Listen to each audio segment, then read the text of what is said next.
Hello, everyone, and welcome to another Tower of Babble podcast. As always, I'm Julian Mush. I'm joined by Jeremy Cozier on this side of me. And we are going to be talking about today the latest in film and television news. If you are new to the show, we don't always do these shows. It actually, I would say lately. If you are new to the show, good luck. Yeah, that's true. But, I mean, traditionally we would do, bi-weekly news shows covering the latest in film and television. We've changed the format up a little bit. That is still a core element of the show. They are the numbered episodes of the Tower of Babble podcast. We cover the news, right? What's important, like the Obi-Wan Kenobi trailer, or the trailer for The Boys, or other trailers. We also talk about other things too. We're going to be talking about Netflix causing some havoc. They're in the headlines a lot lately. DC delaying a few more movies, plus a lot more stuff. But generally speaking, we also like to review movies on the major ones as they come out. Those are the interlude episodes. You can find those in the feed. And then, of course, we have our Star Wars episodes where we have a spin-off show for that small screen Star Wars, which is going to be coming back really soon because, again, we're going to be talking about the Obi-Wan Kenobi trailer in just a moment. And obviously, we're going to be covering that week to week as well. And then there's a kind of a third section of things that we'd like to talk about. Any longer. I can't.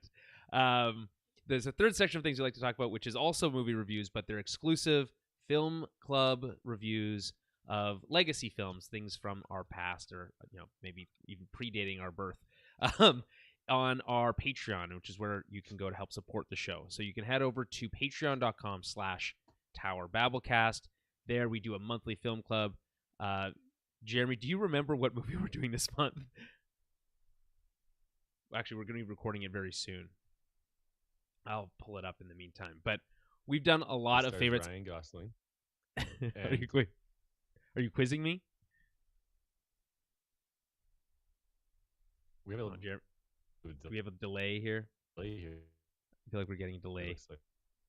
Hold on, checking the systems. Technical difficulties right at the beginning of the show. Okay, sorry. Go again. What were you saying? Who does it stars? Ryan Gosling. Yes, but I'm like struggling to remember the title, but I need. Oh, and Anthony Hopkins, right? So that's the main attraction right there. Those right. two. Hold on. I'm getting there. Just give me keep riffing for just a little bit longer. I believe I have the DVD. I don't know why I don't know the name. It's such a generic name. I feel like. Okay, here. So I've got so we did last month. We did Misery. Okay. Right. Great song, by the way, which is also the opening for the animated show on Netflix. But this month we're going to be doing crap. I went too far. Misery was a month ago. It was a month and a half ago. This is the worst opening for a podcast of all time. Okay, we did Dr. Sleep last month. That was, or am I even going back too far? That's too much. I'm going too far back. Jeremy, help me out here. What do you mean? Just go to IMDb and search those keywords that you provided me. I think I need to restart this episode. I feel like an idiot here. We did Gone Girl last month. Right. Is what we did last month, and we're going to be doing Fracture, the 2007 film from Gregory Hoblet, next month on the Patreon. Fracture. Oh, okay. I'm sorry that took way too long. But anywho, we got lots to talk about. So let's just jump right into it. And we're going to talk about, like I said, we're going to start with trailers. I cannot bury the lead. To talk about this. Yeah, I do. I mean, Jeremy, I'm sure you watched it this first day it came out. We're talking about the Obi-Wan Kenobi trailer. Yes. It's been forever. There's a whole, I thought it was pretty funny. There's a whole Twitter account that was just called, "Is the Obi-Wan Kenobi trailer out?" And it would just tweet every single day, "No." Until, of course, it did drop, and then they were just blowing up. I think this show is going to be great. Let me just preface it by saying that. I do have some concerns. But before I get into my kind of deeper analysis, Jeremy, what was your overall thoughts on the Obi-Wan Kenobi trailer? I think it was like obviously the music is what stands out the Oh, most here, so and just good. finally getting to see some visuals here and some key visuals that we obviously are expecting. A lot of Tatooine. deserts, Yeah. a Yeah. lot of Hmm. sand. Yeah. Uh, it's cool that they kind of show Luke, pretending to like race, like pod race at one point, I Hmm. guess.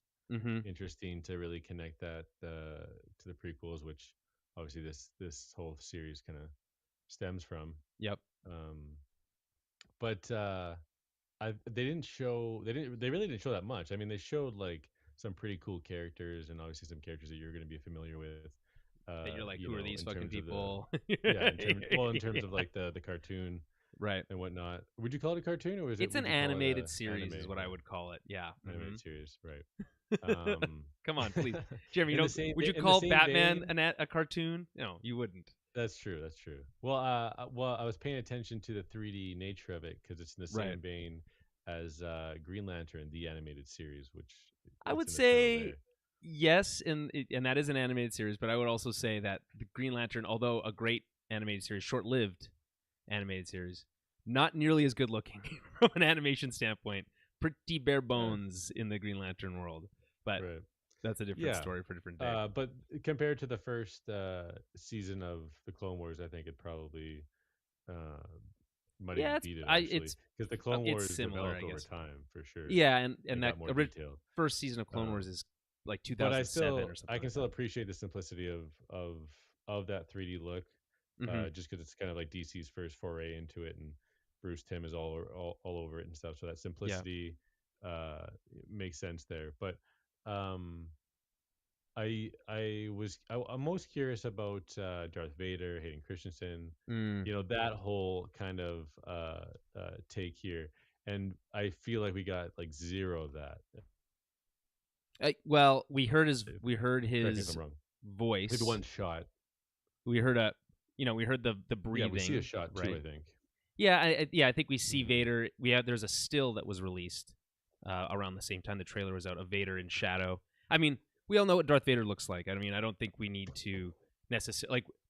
Here's the thing, right? There's a Right. lot of speculation about whether or not we're going to see Hayden Christensen outside of the armor, and I think the answer to that is almost certainly because like, why would you get him back to just bumble around in a Yes. big So suit? It doesn't make sense. that's where my slight disappointment lies. Is just why not like pull on those strings and have like just brief interactions here and there that would just like blow up. I feel like more Jeremy, my on the internet. question to you in response to that is not seeing Obi-Wan back on screen not enough for you? Like, is like, are you not Um. satisfied by that? Well, I mean, what do we see of him? He's just like drifting around. Like Well, clearly he's got to yeah, hide. It just at this trailer how it looked, it just looked like it was. It was exciting to see Ewan McGregor like just yes, grow the beard out again. Essentially, uh, yeah, we're yeah, not really seeing like his Obi-Wan Kenobi, yeah. No, I think that's fair. essentially playing out.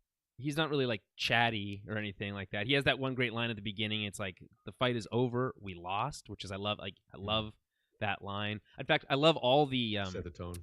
I love all of the kind of voiceover that we get in this trailer. The other voiceover we get is from the Grand Inquisitor. Now, the Grand Inquisitor, you might not recognize in this trailer because he looks kind of weird. He's that bald, white faced person, right?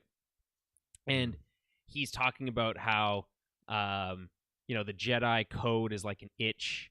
It leaves a trail. Their compassion is their weakness. I love that stuff. That is like my favorite type of Star Wars. Like when you start talking about how what makes the Jedi tick. Oh, great stuff.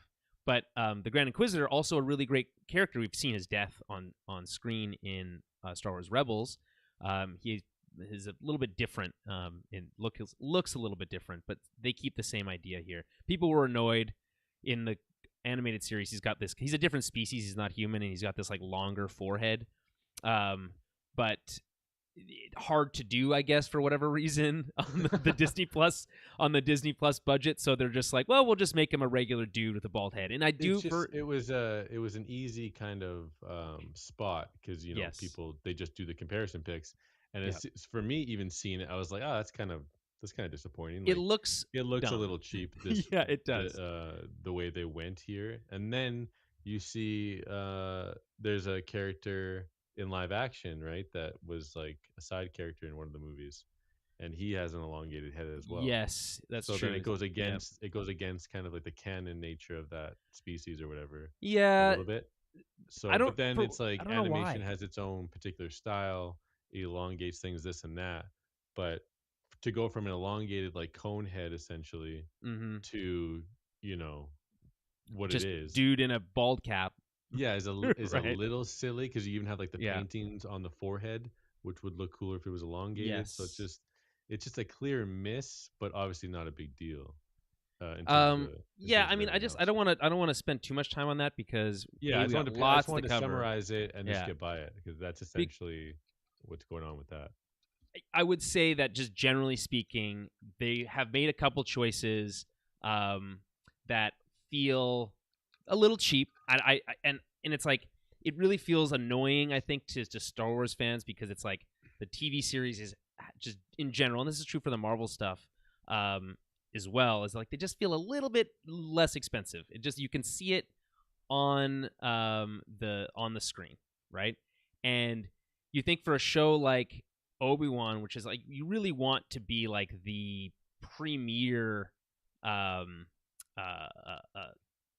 this is this is gonna be the biggest show on there. Probably I don't know. It's hard to say with the Marvel stuff, but it'll be definitely the biggest Star Wars thing for a while, I think. And you would just like them to just take that extra care. It's like really, you guys can't do a little bit of makeup. You can't spend a little bit of CG on this stuff, and whatever. So the If other they thing can, is if they can, remove a CGI over a mustache, then they can definitely elongate a forehead. yeah, that's right. That's right. And like the thing is, the Grand Inquisitor in Rebels was played by Jason Isaacs, and Jason Isaacs obviously Legend. fantastic actor, right? And he's not playing the Grand Inquisitor here, which I think is a shame because it's like if you're just going to cover people up in makeup anyway, like if anyone could really play that role, but it's Rupert Friend is actually going to be playing the Grand Inquisitor here. I'll hold my my judgment until I've seen it, but I will say that I liked that it's clearly not just on Tatooine. There's a couple shots of like what looks like a maybe not Coruscant necessarily, but a cityscape with a little bit of neon. Love switching it up in that way. We like I said before, we anticipate there's going to be flashbacks to the Clone Wars, and we're going to see Hayden Christensen. We're probably going to see Ahsoka interacting with the three of them. For the first time, which we'll probably also see in the Ahsoka series. Yeah. I would. Wait, when's this show dropping? It is coming. I have this written down. It's coming on May 25th, so it's like almost exactly a month away. Okay. Oh, 2 months away. So we'll probably get one more trailer then. Yeah, I mean, this is just the teaser, right? I was gonna say, like, keep that in mind. This is just a teaser. We barely saw any, we barely saw any actual acting happening on screen, right? Just a lot of cool visuals. We get to see the Castle Inquisitorius, which I think that's what it's called, which is where the Inquisitors hang out, which is mostly underwater, which is really awesome. We get to see, like you said, you mentioned young Luke. Yeah, I mean, I think it's really cool to see a young Luke Skywalker as a child. We just really don't get to see that. We pick up with him when he's a teenager, and then we just off on to the future. We see a glimpse of a young Luke in Rebels when Darth Maul, is eventually finally killed by Obi-Wan. But this kind of feels like a natural extension of that. Apparently, this is the coolest bit to me. There's actually two things. One is John Williams will apparently be helping score the series. You mentioned the music off the top. They played 3 amazing tracks. They played the Force theme at the beginning. They play Jeremy, what's the middle one? The choir? Duel of Fates. The Duel of the Fates in the middle, and then they've got and it's on loop basically. It's like the crazy like high pitched the best part, crazy part. yeah, yeah. I don't think I ever would have thought they would just loop that part. Like that just sounds too good to be true. It's doing so much of the lifting here. They do. The music does a lot of work, and like the last bit is kind of this. I believe it's the theme to the Separatists. but it's also very often accompanied with with Order 66. It's an amazing piece of music. All three John Williams. John Williams will be helping score. We don't know how much. Maybe he'll just be writing or whatnot. I love that he'll be being involved in this in terms of like if this is his last Star Wars project. I'm glad it's this and not Episode 9. um, and then the other cool thing that which I think is even way cooler than any of that is that according to Kathleen Kennedy, the original scripts for this show were quote unquote too bleak, and they reportedly originally had Maul as a villain, but they were reworked. That was denied by Lucasfilm, by friend of the show Pablo Hidalgo, but this idea that denied? They just said no, we don't want you to do that. No. They said that the rumor was that Maul was originally in those scripts. Pablo Hidalgo said that's not true, that he wasn't originally in those scripts. And it makes sense that he wouldn't be, because it would ultimately clash with canon anyway. Like, we know when he dies, we've seen it, right? He's not there before. There's no other interactions with Obi-Wan and Maul. So it wouldn't have made sense. This is actually way cooler. Sorry, what? Until the very end. Well, yeah, basically Maul is off doing his own kind of like criminal empire stuff. And then he tries recruiting his own apprentice. That's Ezra from Rebels. They kind of team up for a little bit. Then they split up, and he uses Ezra to trace back to Tatooine, which is where, of course, Obi-Wan is. He confronts Obi-Wan and tries to pull the same move that he did to beat Qui-Gon, where he does like the punch in the face with the middle section of his double-bladed lightsaber, and then the stab.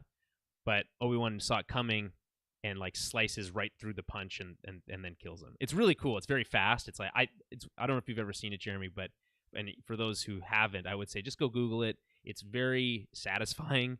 I think they kind of have this really cool balance. The voice actor who plays Obi-Wan at the time got this kind of like cool balance between McGinnis and McGregor. So anyway, that's all to say that the show is apparently was going to be really dark. It's not going to be as dark, but I imagine that there's going to be a lot of darkness. I mean, they talk about having lost. They talk about, stamping out the rest of the Jedi. Like, there's a lot of dark themes here. I think not that necessarily makes it better, but I think it'll be a nice change of pace after what was a pretty fluffy series in the Book of Boba Fett. So that is my thoughts on that. Any last thoughts on Obi-Wan? No, not really. Just excited to see like the trailer where they just give us these glimpses of these characters that we know. Oh, right. Totally. Are gonna pop up and just see their face and their eyes. Like just kind of let that sink in. Like, I just want to see that one. That one will get me more hype, I think. Okay. But would you say your excitement level is still fairly high for this series? Yeah, for sure. Okay. Awesome. For like you said, for Star Wars, what's bigger that we know of than this? Rogue Squadron, but that's on. I mean, that's not even bigger than this. I don't, because that's a movie. I was like, what's the next movie? Maybe that. I don't know. That's basically it. Mando season 3. That those the other. It's the Ahsoka series. Which one? The Andor. Right. Andor. Well, yeah, that is going to be cool. I think which shares some set pieces, I believe, from Obi-Wan. Well, they should probably share sets in just generally, but like I think people are sleeping on Andor. Well, there might be locations that are similar. They're in the same world. To be fair, everyone is sleeping on Andor, and it's. We've been making that joke where like it's gonna suck, pop off. Right? Yeah. No, like it's gonna pop off. Like it's okay. This is pretty dope. Well, but I mean, we just don't know.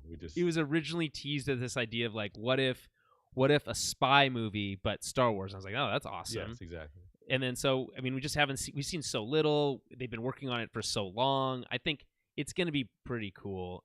Ultimately, though, everything pales in comparison to Obi-Wan Kenobi. Like, just nothing. I just can't care until the show is done in the books. Right. But to be fair, there is a lot of support over Rogue One, and this is that series is essentially like Rogue One 2.0. The prequel to Rogue One, to satiate those fans and just kind of to celebrate that movie and what it brought to the table. and bring something new here. But we also know this character kind of goes like this There's is no like it's bigger just like character. yeah. I don't like maybe Darth Vader. It's Darth Vader's and then okay, I don't know if you could rank in terms of popularity of a character. It's Darth Vader, then probably Luke Skywalker. I mean, I don't know. Obi-Wan might be at like they're probably neck and neck. Top 2 or 3 or like what 2A or 2B I don't know. There's for a lot that. of ones that have their dedicated Yoda. fan base. Like No, I get yeah, that, but I mean, I Han just want to say Solo, for a character Leia. like this, there just really is it like we're not getting a Han Solo show. I mean, maybe we will. Maybe we We will got with a movie. Eldon We got Einrich. a movie. Let's be thankful for that. Right. Let's all be thankful for that awesome movie.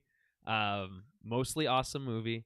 I mean, yeah, movie. it's I need to rewatch it. I mean, I think I need to get both Rogue One, which you mentioned, which is I think criminally underrated, very amazing movie.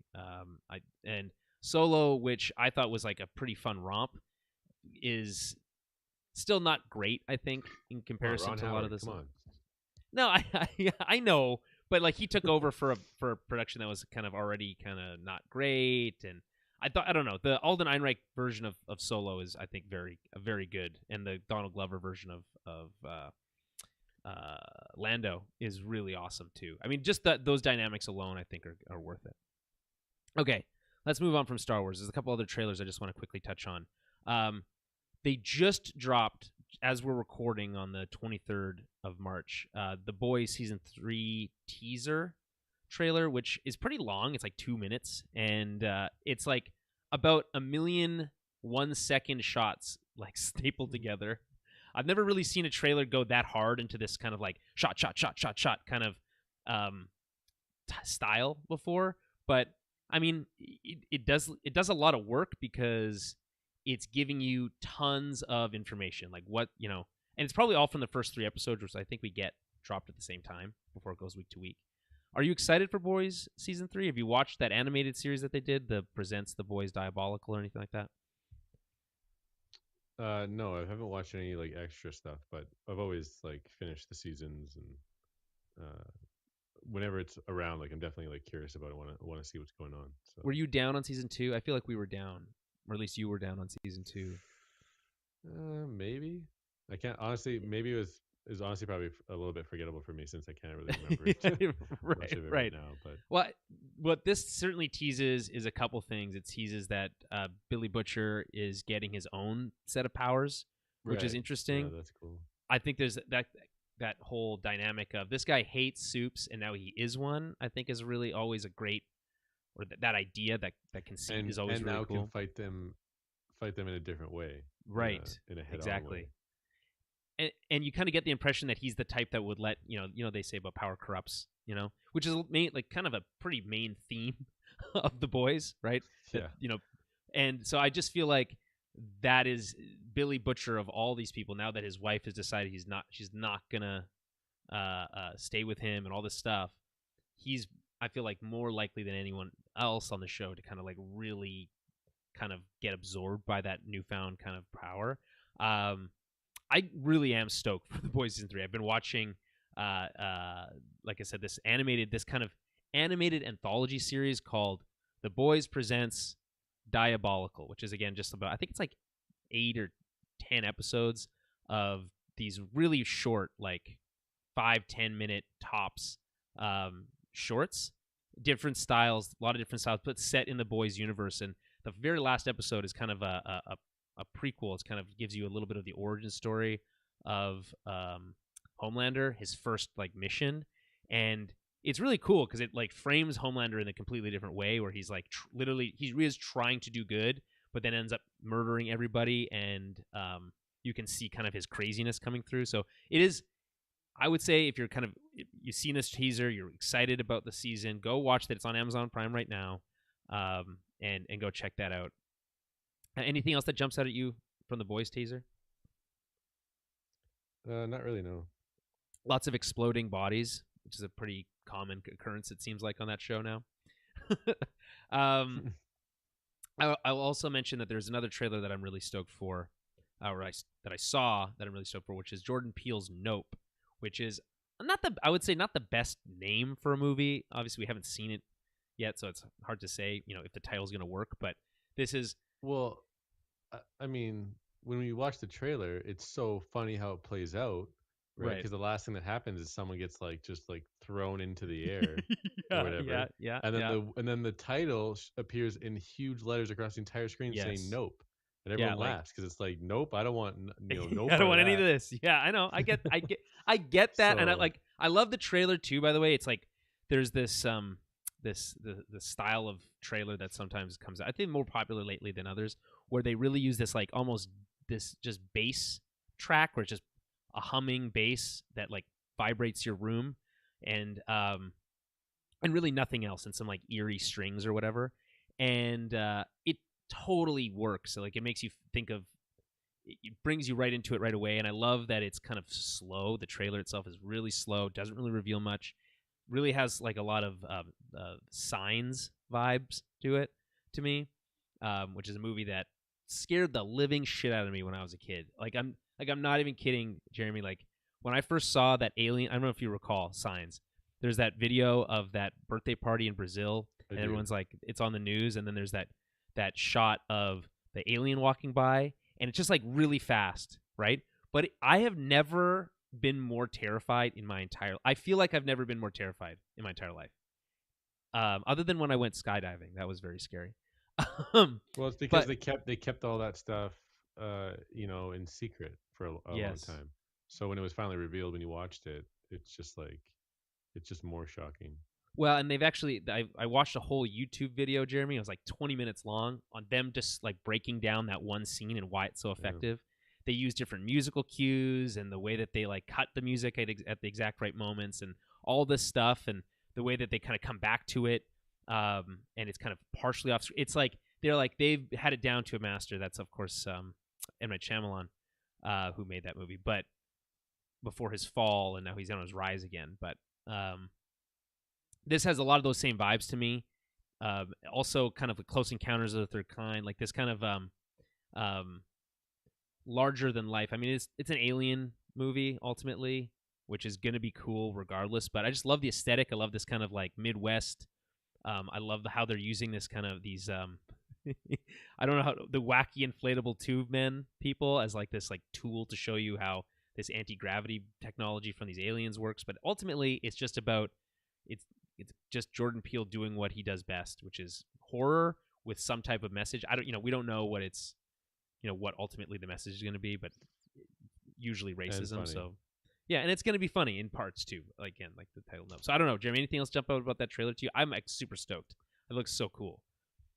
Yeah, and I'm right there with you. And I can't wait to just sit down and watch that movie for sure because Yeah. it's going to be a unique experience. Okay, and then the last one, I want to touch on it just super quickly because we have lots to cover, which is that Miss Marvel trailer dropped. This is for the series on Disney Plus. I don't know if you saw the trailer, Jeremy. Have you? I believe I did. It's hard to say. The music in the trailer is blinding lights, which feels a little passe at this point, but nonetheless, uh, well, only because it's like, man, like he did the Super Bowl like with Blinding that song lights. like 2 years ago, and I just think that there's a couple things that I think. One, I love this kind of like cartoon aesthetic, which I hope translates to, I guess, comic book / cartoon aesthetic that translates to the actual show and not just the trailer. It's got the this kind of like her drawing stuff over people's heads and like it's being shown to us on the screen like it's her imagination. I love that. I think that's really fun, especially for a kid in high school. That's super cool. I love the way that it kind of weaves her into the existing MCU with a whole new kind of this fresh character that everyone says that they think is really awesome.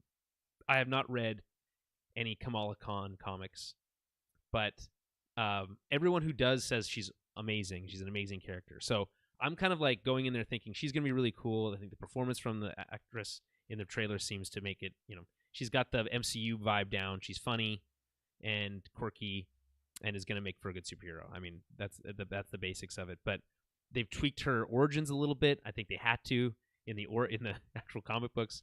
She's a Inhuman, they haven't really talked about Inhumans much in the MCU since the flop that was on Fox, I think, at the time, the TV series that is absolutely brutal. Like maybe some of the worst. I watched the whole thing and I regret every second. It's so bad. But they don't talk about that. So they're just like, we're not going to introduce Inhumans just to introduce Kamala Khan. So her powers come from seems like a bracelet that she gets that's like got some sort of cosmic technology in it. I don't really care. Because like that being said, there is something that does bug me a little bit, which is that in the comics, she kind of had a lot of power. She had powers similar to like Plastic Man, maybe it'd be a good example, right? Where her like, or Mr. Fantastic. But I mean, I would say closer to Plastic Man because it seemed like she could shape herself a little bit more. And now it just seems like it's just like, oh, this is just energy thing. So that's kind of disappointing. Green but otherwise, Lantern I think started trending after the trailer dropped. Well, anytime you use like some sort of ring-shaped device to make a construct of a fist, I think people are going to draw comparisons to Green Lantern. I think that's totally fair. What do you think? Yeah, I don't really have too much to add to it. Like it's a pretty good trailer. Like it looks fun. It looks refreshing. Like it. I don't know. More MCU. Yeah, more MCU, pretty much. Yeah. Well, I'll watch it. Okay, let's get into the meat of the episode here. Lots of stuff in the movies, lots of stuff to talk about on the TV side as well, but we'll start with movies. Will Smith and Michael B. Jordan will be starring in a sequel to I Am Legend. This is coming from Deadline.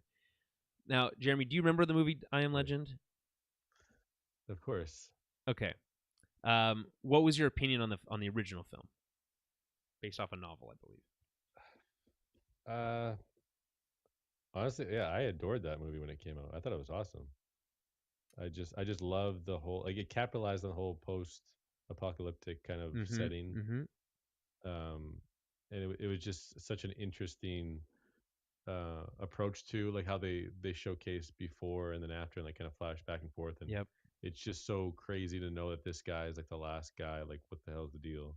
Cool relationship. Turns out with not dog. the last guy, I guess. Right. I guess. Drives a cool car. And then the whole thing about it is that it had, two endings essentially. The theatrical, which is would be considered the main ending, and then on the DVD they had one where he survives. But it was kind of a cool thing, that choice of him dying when you first see it. It kind of makes the movie just its own thing and not like this thing that could get sequels, be a series. which it is getting now. Yeah. Well, everything is old is new again, right? I mean, I think it is pretty bold to say, no, we're gonna go with the like deleted scene version ending, right? Yeah, it's cool. And and then we're gonna try. I mean, we'll try something.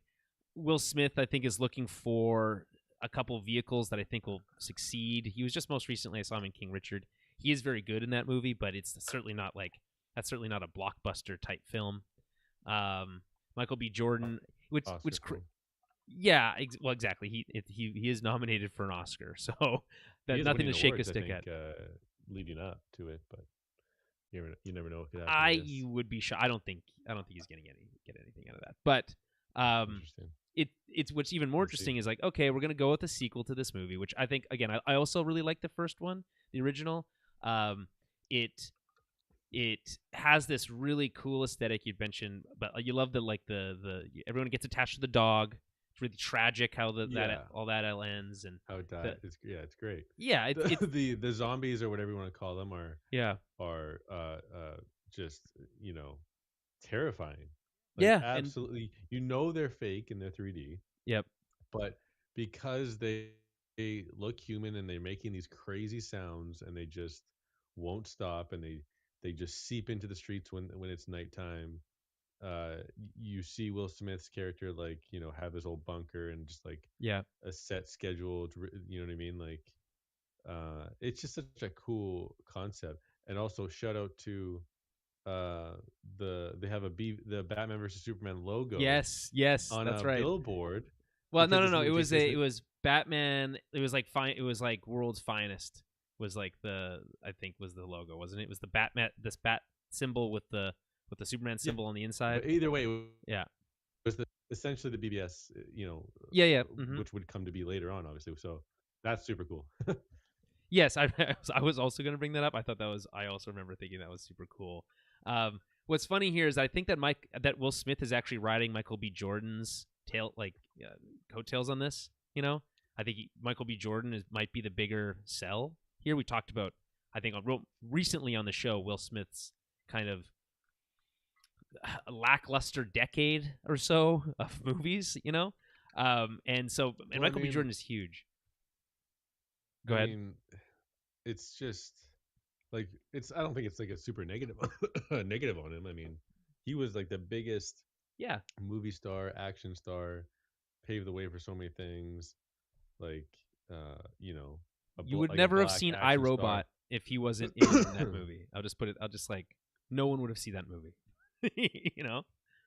Yeah, like he's got some certified blockbusters for Absolutely. sure.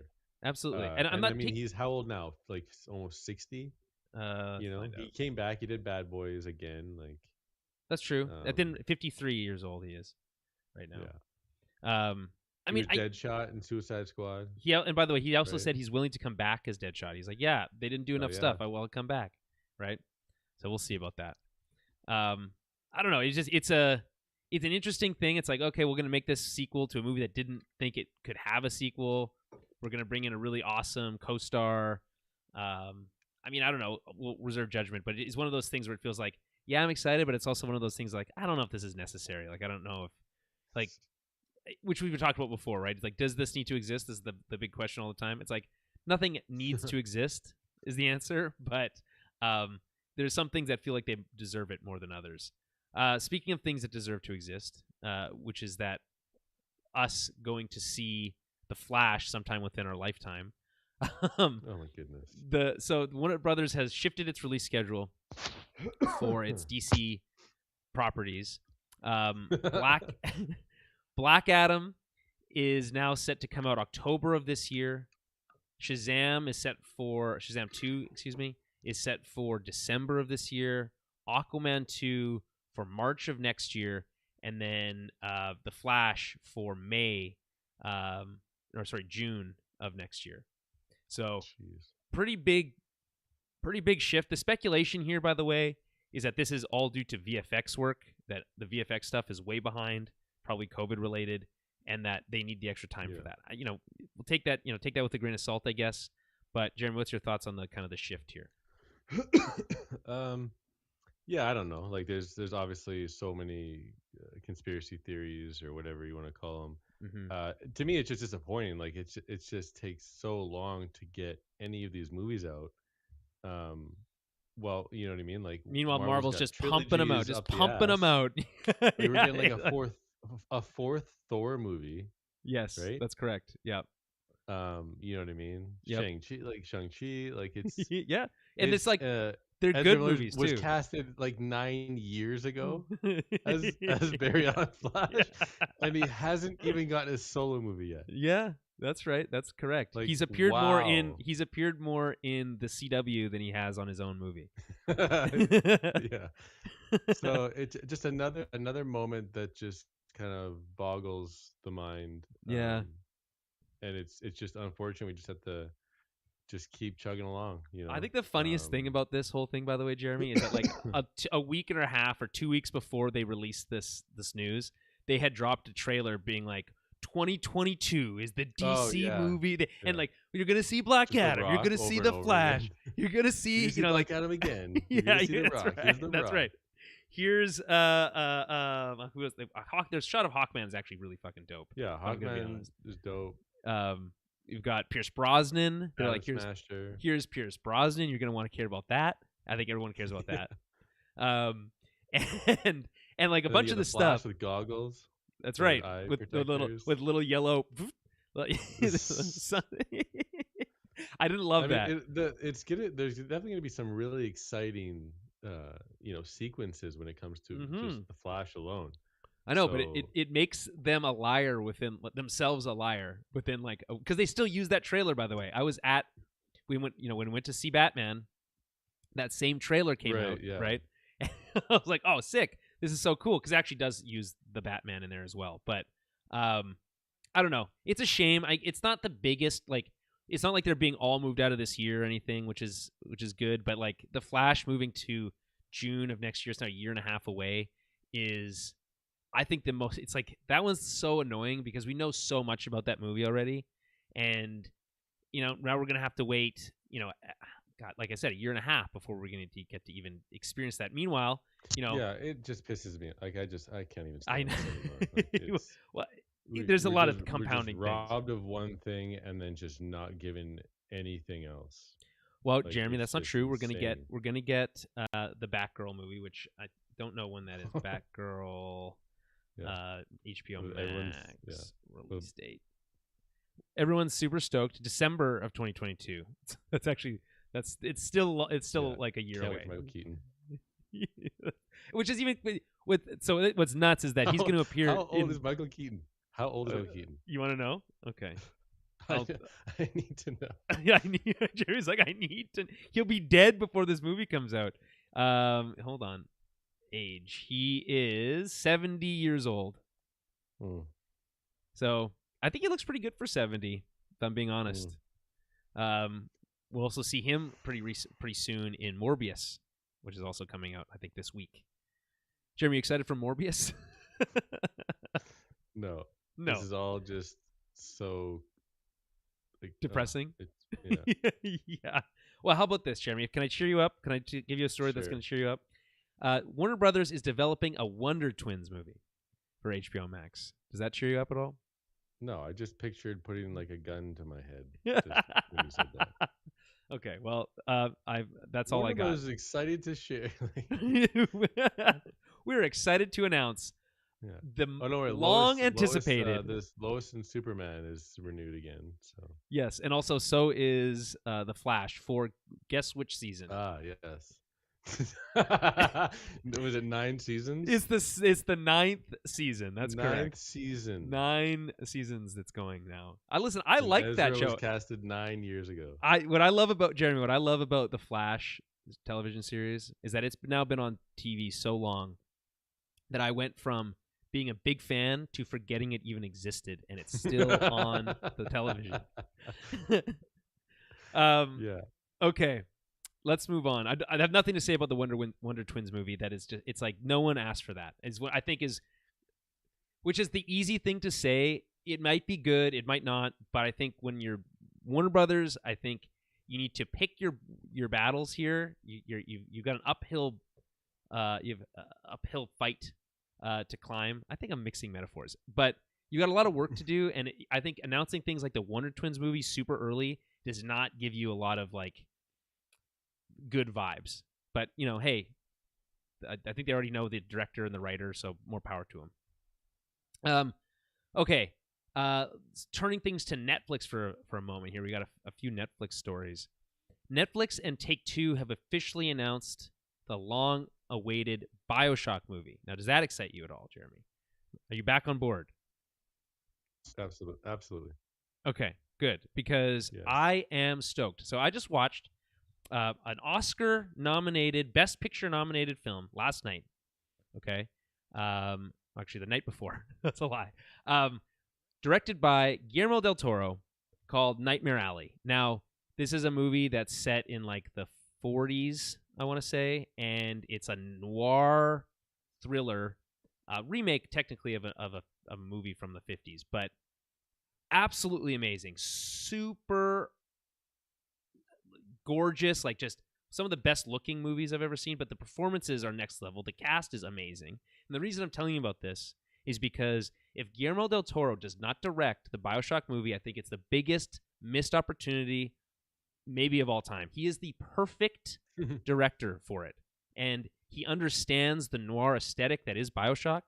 He understands how to like craft a absolute, and I think this is something that people said about what movie that he won his Best Picture for?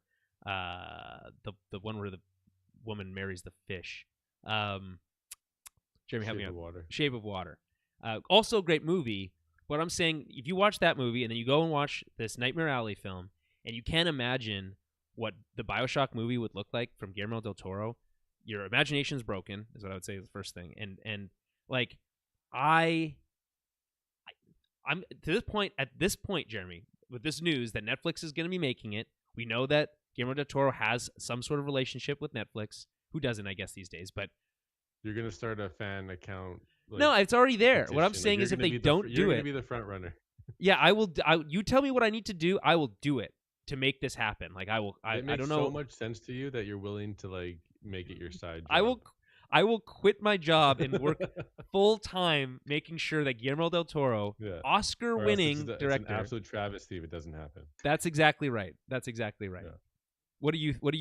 What's your thoughts on just like the BioShock movie in general? We remove the Guillermo Del Toro element, which I'm sure you agree with, but Yeah, I mean, so many aesthetically pleasing things about that whole you know world, yeah. and then with the genres of like with the horror elements of that game Yes. too. Um, Yes. Thank you. and Which is a just the great point from setting of Guillermo. Rapture, Mhm. yeah, yeah, like, and Yeah, knowing that yeah. Guillermo was like a fan of video games Yes. and like appeared in Hideo Kojima's video game, Yep. right? And he's like friends with him. Yep. um I just think it's a perfect Match made mix in of heaven. these creative minds, and you just let him have free reins to really pull in a different audience and just show this perspective of BioShock to the masses on Netflix would be pretty monumental.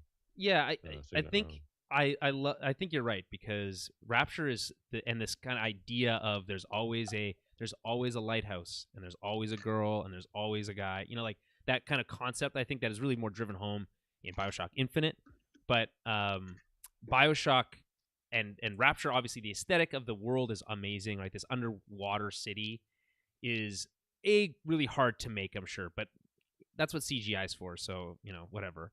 Um, and with this, with the lighthouse and those you mentioned those horror elements, but it's more than that. It's like it has like a message. It's like it has something to say. There's a really awesome twist. It's really hard to do the twist. I think it's not as easy to do the twist in film as it would be for um, in the game, because in the game you're doing a lot of things. You are the character, and the twist happens to you. Spoilers for the game from like 2007, but the movie, it doesn't really have that. It's not going to be as effective, but I think you can still do it as long as you get the right creative people behind it. Now, that all being said, this is a Netflix project. And Netflix, as much as like they've done some awesome things like Roma, for instance, right? Comes to mind as like an amazing film that they helped produce. A lot of the stuff, here, I'll give you another example of a movie they helped produce, The Atom Project, which is a movie I just watched this week, starring Deadpool, essentially. But most of the movies that Netflix makes look cheap, they feel cheap, and are instantly forgettable. Like, to the point where you'll probably put something on immediately following one of those shows based on one of their recommendations and forget you even watched a movie. That's, to me, the level of the kind of Netflix movies we're at this point. Now, this has some cachet, so they might put a little extra money in it, but that does give me some concern. Does that worry you at all, Jeremy, that Netflix is the one who's attached to this and maybe not a bigger studio? Not really. I mean, I'm not really well versed in what they're capable of, like you are. Like you seem to have a pretty good handle on what they're capable of producing, and you obviously are skeptical in that regard. So, Yeah, I am. but I mean, I guess it really does depend on like how much like the budget is too. Yeah. Like, and this could be a unique situation where they provide more, but it's also budget's not an issue if you had Guillermo Del Toro. Right. That's true. Because Yeah. I think even Shape of Water, I'm pretty sure he made like pretty like really low budget, Yeah, I think like he's insanely low. notoriously good at making movies on the cheap that don't look Yeah. cheap. I think was the other thing that's important. He's a I was listening to a couple of different podcasts recently, and Guillermo del Toro's come up a couple times because he's in the running for another Oscar this year, but also just because I think people are starting to finally realize that he's kind of reached this level of cachet that allows him to do whatever he wants. So if he wants to do this movie, I'm sure they'll let him. I hope they pitch it to him. But it's like like I said, if it's not him who makes it, I'll be even more concerned. And I just think it's like you said, a travesty if he doesn't do it. Yeah, Shape of Water was $20 million to Oh my make. god.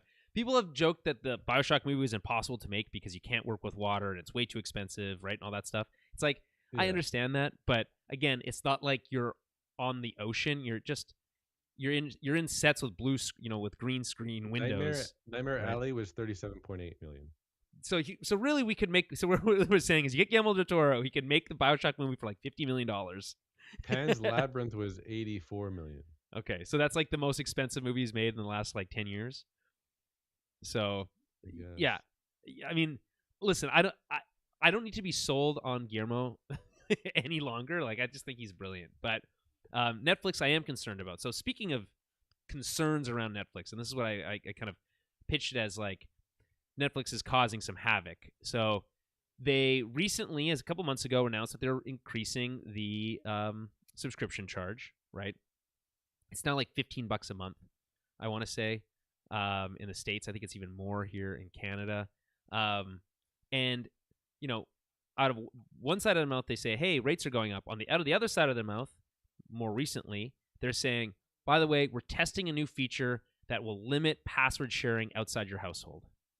And I have not seen people, turn on Netflix so quickly. This is a subscription service that was considered fundamental. Like, you couldn't not have Netflix, right?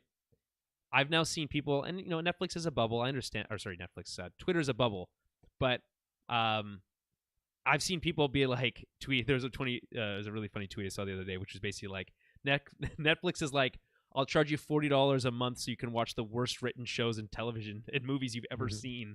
And I was like, that's a little harsh because it's not $40, but also like pretty spot on because, like I just said, their movies and their TV shows are mostly bad. They've got a couple hits, things like Stranger Things, obviously, but to continue to raise rates and to continue to not increase the quality of your own content, not bring in any new movies that people really care about that much, and now try to limit the amount of people who can actually use it to try to squeeze more money out of people. Ultimately, the goal there is to get more people to subscribe. Oh, I can't use my parents' account anymore. I guess I'll have to buy it myself.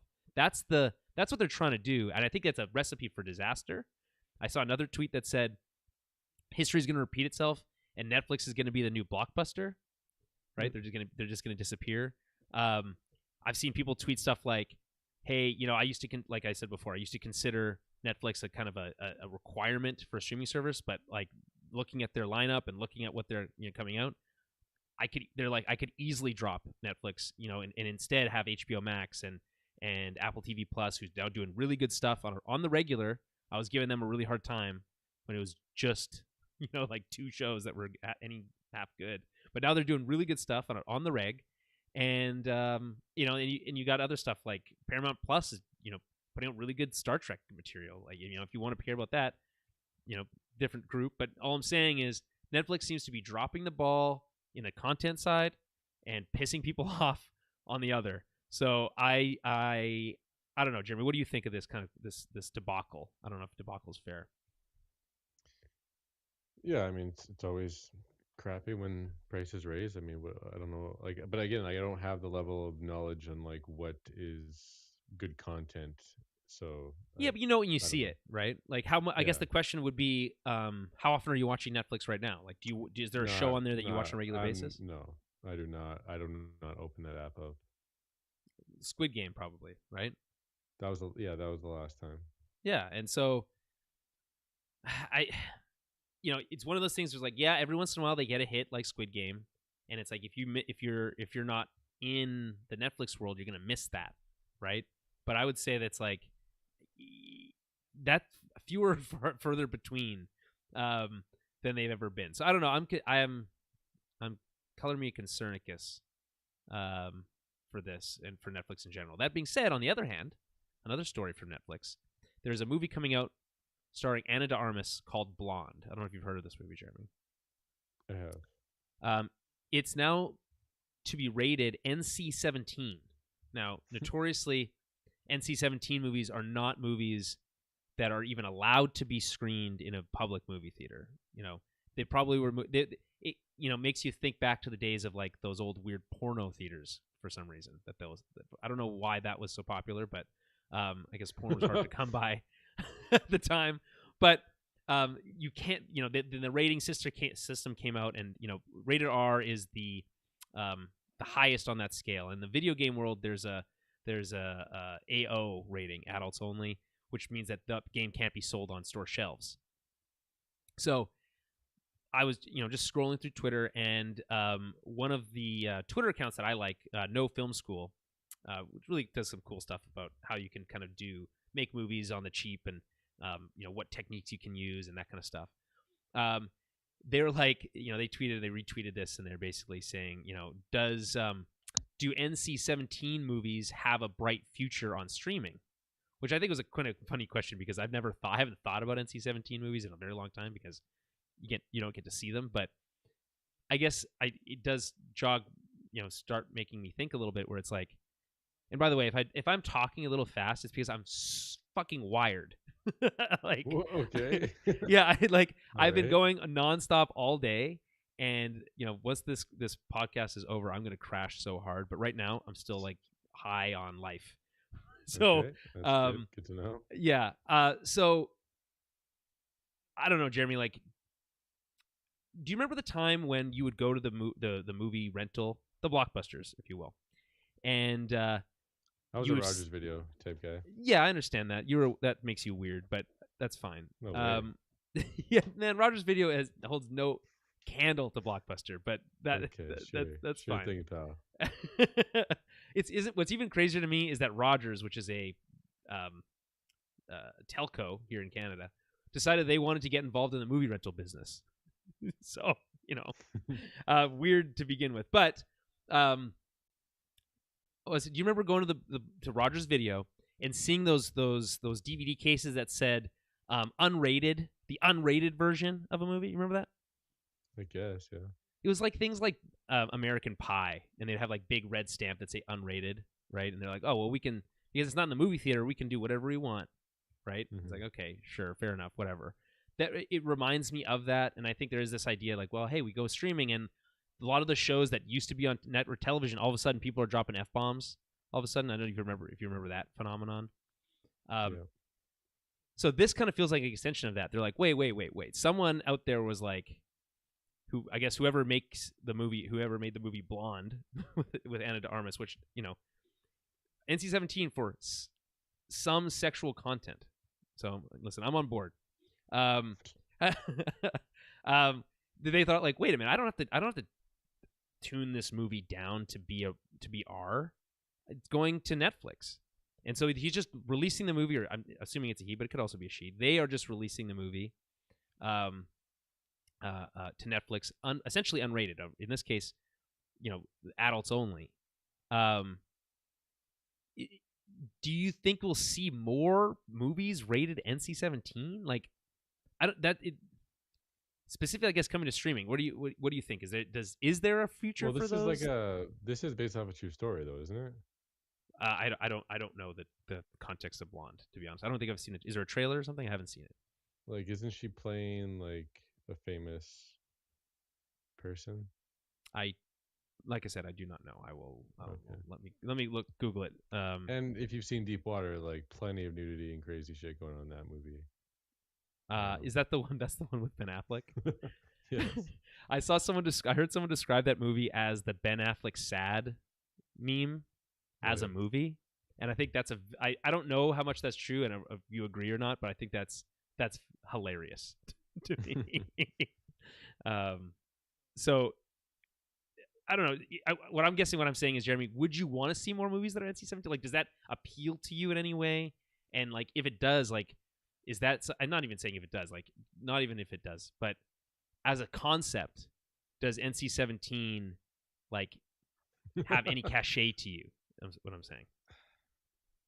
I don't know. It's like I'm an adult. Like I don't like it's just less boundaries. Like less, Like what was that movie we saw recently where like there was blood? Oh, Uncharted. Oh yeah, Uncharted. yeah, yes. It's like, you know what I mean? Like that type of rating system like fucks with the movie. and can take you Mm-hmm. out of it, and like you know that they're hiding in it this or that. Right. Um, like yeah, I don't know. Like like yeah, it's just whatever to me. So sorry, It's Anna de almost Armas better. is playing Marilyn Monroe in the movie Yes, Blonde. exactly. So So it's a that's pretty. Yeah. crazy movie.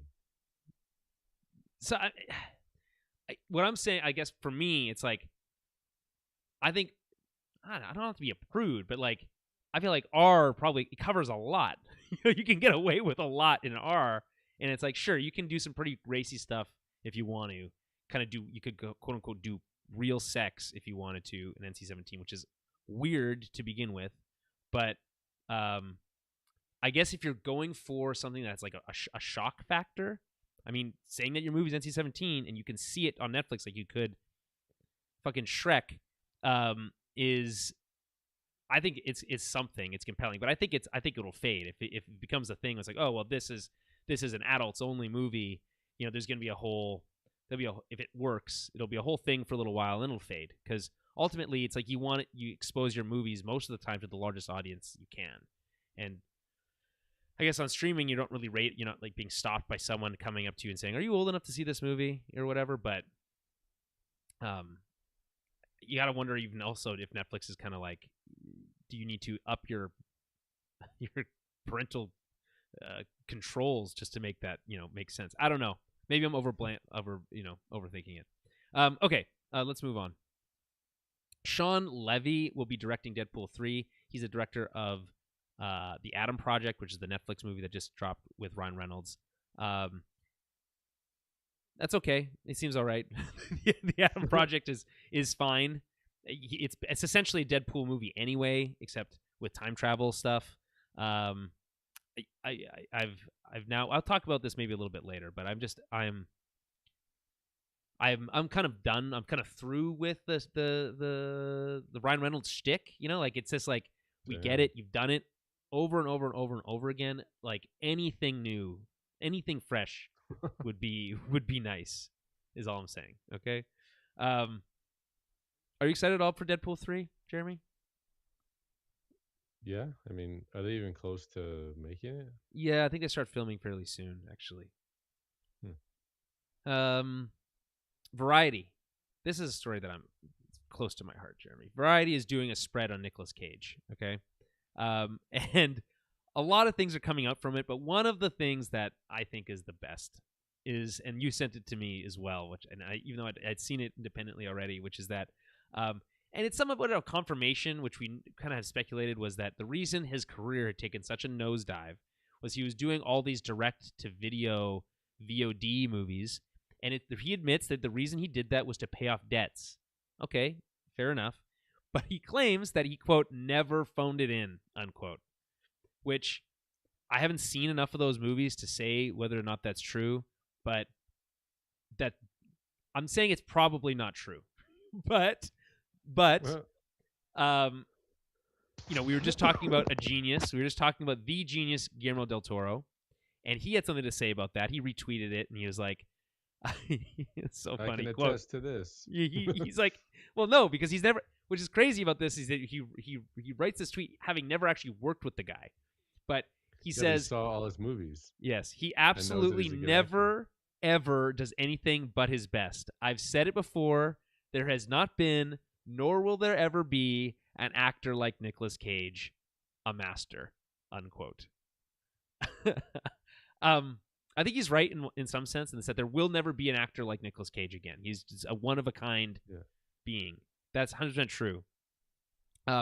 His performance in Pig is top tier stuff. Like really, really, really good. Probably haven't seen him do anything near that good in decades. But I will say there's a couple like exciting things coming down the pike for Nicolas Cage. He's gonna be Dracula in a movie coming up pretty soon. He's gonna be he's doing that movie that's coming. I think this is the reason he's doing all this press is because he's doing that movie where he plays himself, coming out fairly soon. He's I wouldn't be shocked if we saw him back as some form of Ghost Rider for an MCU tie-in of some kind.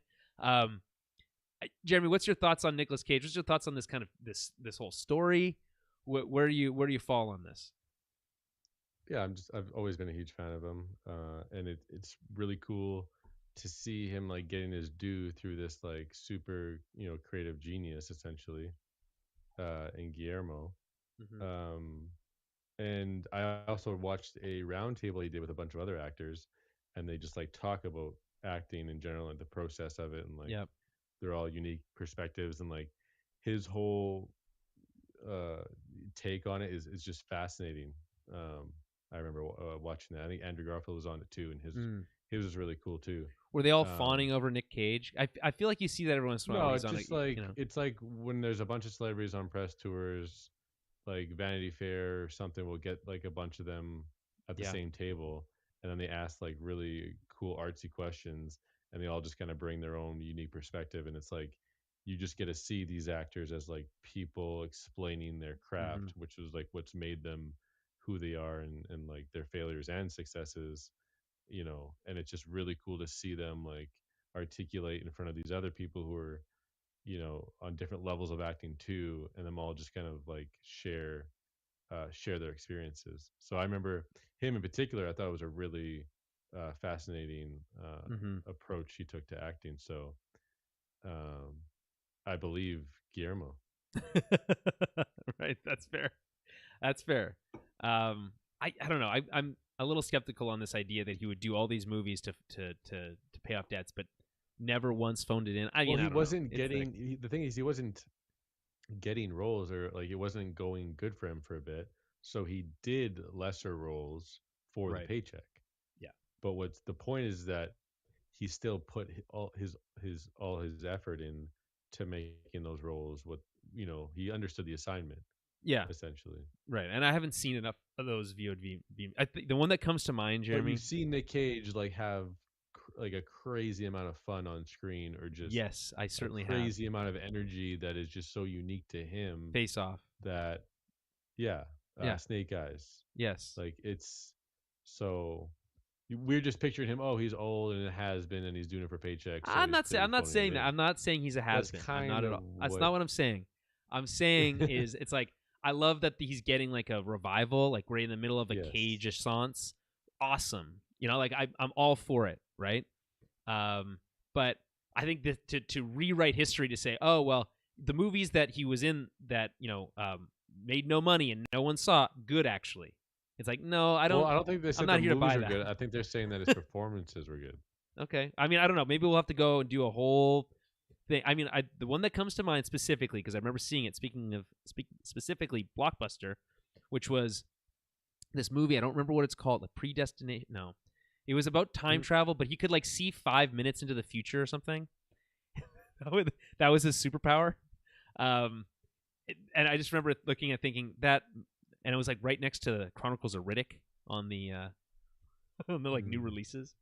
So maybe it's not from that same era, but that distinctly comes to mind. But I like the National Treasure movies, all that stuff. That's awesome. And I'm not going to throw him under the bus that way. Okay, a lot more things to cover here. The first teaser for Avatar 2 will reportedly drop in front of Doctor Strange 2. What's interesting here, the twist on this story is that what they're hoping for is that the Avatar 2 trailer will help boost Doctor Strange 2 performance at the box office, which Like it needs any help. like it needs help. But I think so that to me is absolutely crazy. But it is also really crazy that Avatar, Doctor Strange 2 is right around the corner. We're gonna finally Oh, know what Avatar 2 is called. We're gonna get to see what it looks like. A new James Cameron movie, Jeremy. Come on, mm. right? Like, what's not to be excited about here? Oh, there's so much. Yeah, It's I it's know. just people are just hating on Avatar now, but they just don't. It's They've just been because they're hitting on trying to be Avatar they're for trying to about be cool. 8 years, I'd say. To be fair, Yeah. so and like I Yeah, I think saw we've done. funny. It's like it's not like James Cameron's good at sequels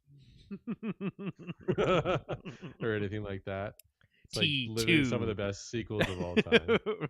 right? Aliens and Aliens, T2. yeah. I mean, I don't know. I'm stoked. We'll see what this. I mean, and then what's crazy about it is it's like we've been waiting, we've seen nothing at all, right? And now we're gonna get Avatar 2, and then it's gonna be nonstop Avatar for like the rest of our lives. So, prepare for that. I would say we've been in we thought we were living in a lovely time. Now, your life will never be the same. Okay, the Batman continues to rake in money at the box office. It's now the second film in the pandemic era to pass $300 million in North America, which is about the same as actually taken in internationally as well, putting it at $606 million all time worldwide as of this recording. That's from Box Office Mojo. Pretty good, 606. People are like, oh, well, it didn't make $1 billion. It didn't make $1 billion. There's this idea that like if the Batman didn't make $1 billion, it's somehow a failure. That's just not true. The movie was made on a relatively modest superhero budget, I would say, and $606 million is nothing to shake a stick at. Sorry, Jeremy, you saying something? $200 million budget. Right, which is like 16 Guillermo Del Toro movies. Yeah, so it's not quite modest as you put it, but well, I would say $200 million is hardly a I don't remember what did Infinity War cost? Those two back to back. That was something like, what was that, like $400 million, something crazy? So all I'm saying, and of course, obviously, those movies are some of the biggest movies in the world. I'm not even saying that, but a $400 profit. Obviously less marketing budgets and all that kind of stuff. I think it's pretty good. We already know a sequel's coming, so I don't. Jeremy, maybe you can illuminate this. Where do you think this kind of counterculture of people wanting the Batman to fail comes from? Because I don't really understand it. The movie's so good. It's with the most popular superhero probably next to Spider-Man, and like the director is like engaged and it makes has like these thoughtful things to say. Like, what about this doesn't work? It's just Twitter, isn't it? It isn't just Twitter. Yeah, I isn't guess the bubble maybe. like you alluded to, right? It might be. We all feed into the bubble, and then that is our version of reality, essentially. Yeah, I We suppose. tap into bubbles. Like, how else are we supposed to know what's really going on out there? Well, I mean, you could talk to the normies, right? The muggles out there, right? Like, yeah, but they have no idea about the Batman movie and its budget and the director. No, you're right. What that director did before, and they just what do they say? Oh, the guy from Twilight. That's what they'll say. That's what they'll say, and so they'll like go and they'll be like, go have fun on the internet, and right. they'll attach themselves to the hate, the popular hate, and just go with that. I think we just see it on Twitter. Bold statement here, a hot take. I think there's too much hate on the internet. That's my opinion. I don't know. This is an opportunity to mention if there's anything else you want to mention about the Batman since our review. Please go check out our review of the Batman. I thought, we basically talked for 2 hours about how amazing the movie is. So if you didn't like the movie, you might not enjoy that review. But check it out. I thought it was a lot of people saying it's pretty long. Like, I have more people that go see it. Oh, one person that went to go see it. Okay. With his brother or something, or his brother-in-law. Mm-hmm. He told me that his brother-in-law fell asleep for the first 30 minutes of the movie. How do you fall asleep for the first half an hour of the movie? Yeah, like, what do you mean? You fell asleep in the what? trailers? Like, what do you mean? Yeah, because I guess I was hyping the movie to a friend or whatever, and right. like I was like, the sound, you gotta go to IMAX. Yep, it's like a real movie. Yeah, and then every complaint I hear from like my brother-in-law or just another it's too long. Is it's a little long. It's a little slow. Just like all these things, and it's like. And I just know that they're just they've just been trained with what's so popular and what's give it to me now, like snap action scene, this that beat for beat, perfect. And I was like, well, this is kind of a sidestep from that, even though there might be elements of what you like. It's kind of just like a filmmaker really trying to bring back the classic filmmaking approach, as to why we're here in the first place. And it's clashing with some people, I think. I think largely, I think it seems to be a success. The length is a true factor. It is 3 hours long. It reduces the amount of screenings that you can like. There's less options for screenings because of how long the movie is. So that's like a real factor. I know they think about that when they're making movies, but movies seem to be getting longer and longer and longer all the time. I haven't seen a movie like if I see a movie that's 90 minutes, it's like, whew. That's exciting. Hook that to my veins. I'm excited, right? But But I mean, it's a valid criticism, I suppose. For for someone especially who is like, oh, I don't go to the movies very often or whatever. They might not be accustomed to sitting in a 3 hour like screening. That being said, Spider-Man was also almost 3 hours long. So, Jeremy, and you mentioned people being a kind of accustomed or trained to a specific style of superhero movie, the Marvel, for lack of a better word, its model, Formula. right? Formula. Yeah. And I don't know if you saw this. We typically they're king. yeah, Right? and they made it's the action adventure movie, action comedy adventure movie. It's a 4 quadrant. Everyone loves it. I'm not going to disagree. I love it. I think it's great. I just not the only type of movie out there, which is why it's a shame. Francis Ford But Coppola. it just dominated though, like the cultural like movement of it. There is Jeremy. It's How like it long is needs to be this or it's garbage. how long has the MCU been making movies? It's like what 10 years now, give or take. I don't know when it started. I can't remember. Well, When more did than that. Yeah, it's like no, it's more than 10 now. it's what First 12, 10 was 13 years? Endgame. Right. Yeah. Yeah. So what I'm saying is that there's a whole generation of people growing up who really only know those movies as superhero movies. There is no other version of superhero movies to them. X-Men movies, that's old. Although I would say that the X-Men movies are also kind of a blueprint for what the Marvel movies are, right? But you mentioned that we always typically talk about on the show when some famous actor has something to say about Marvel movies, or director. The most recent one, which I didn't even have the show notes here, but you reminded me of it, which is that Francis Ford Coppola. He's made average films at best.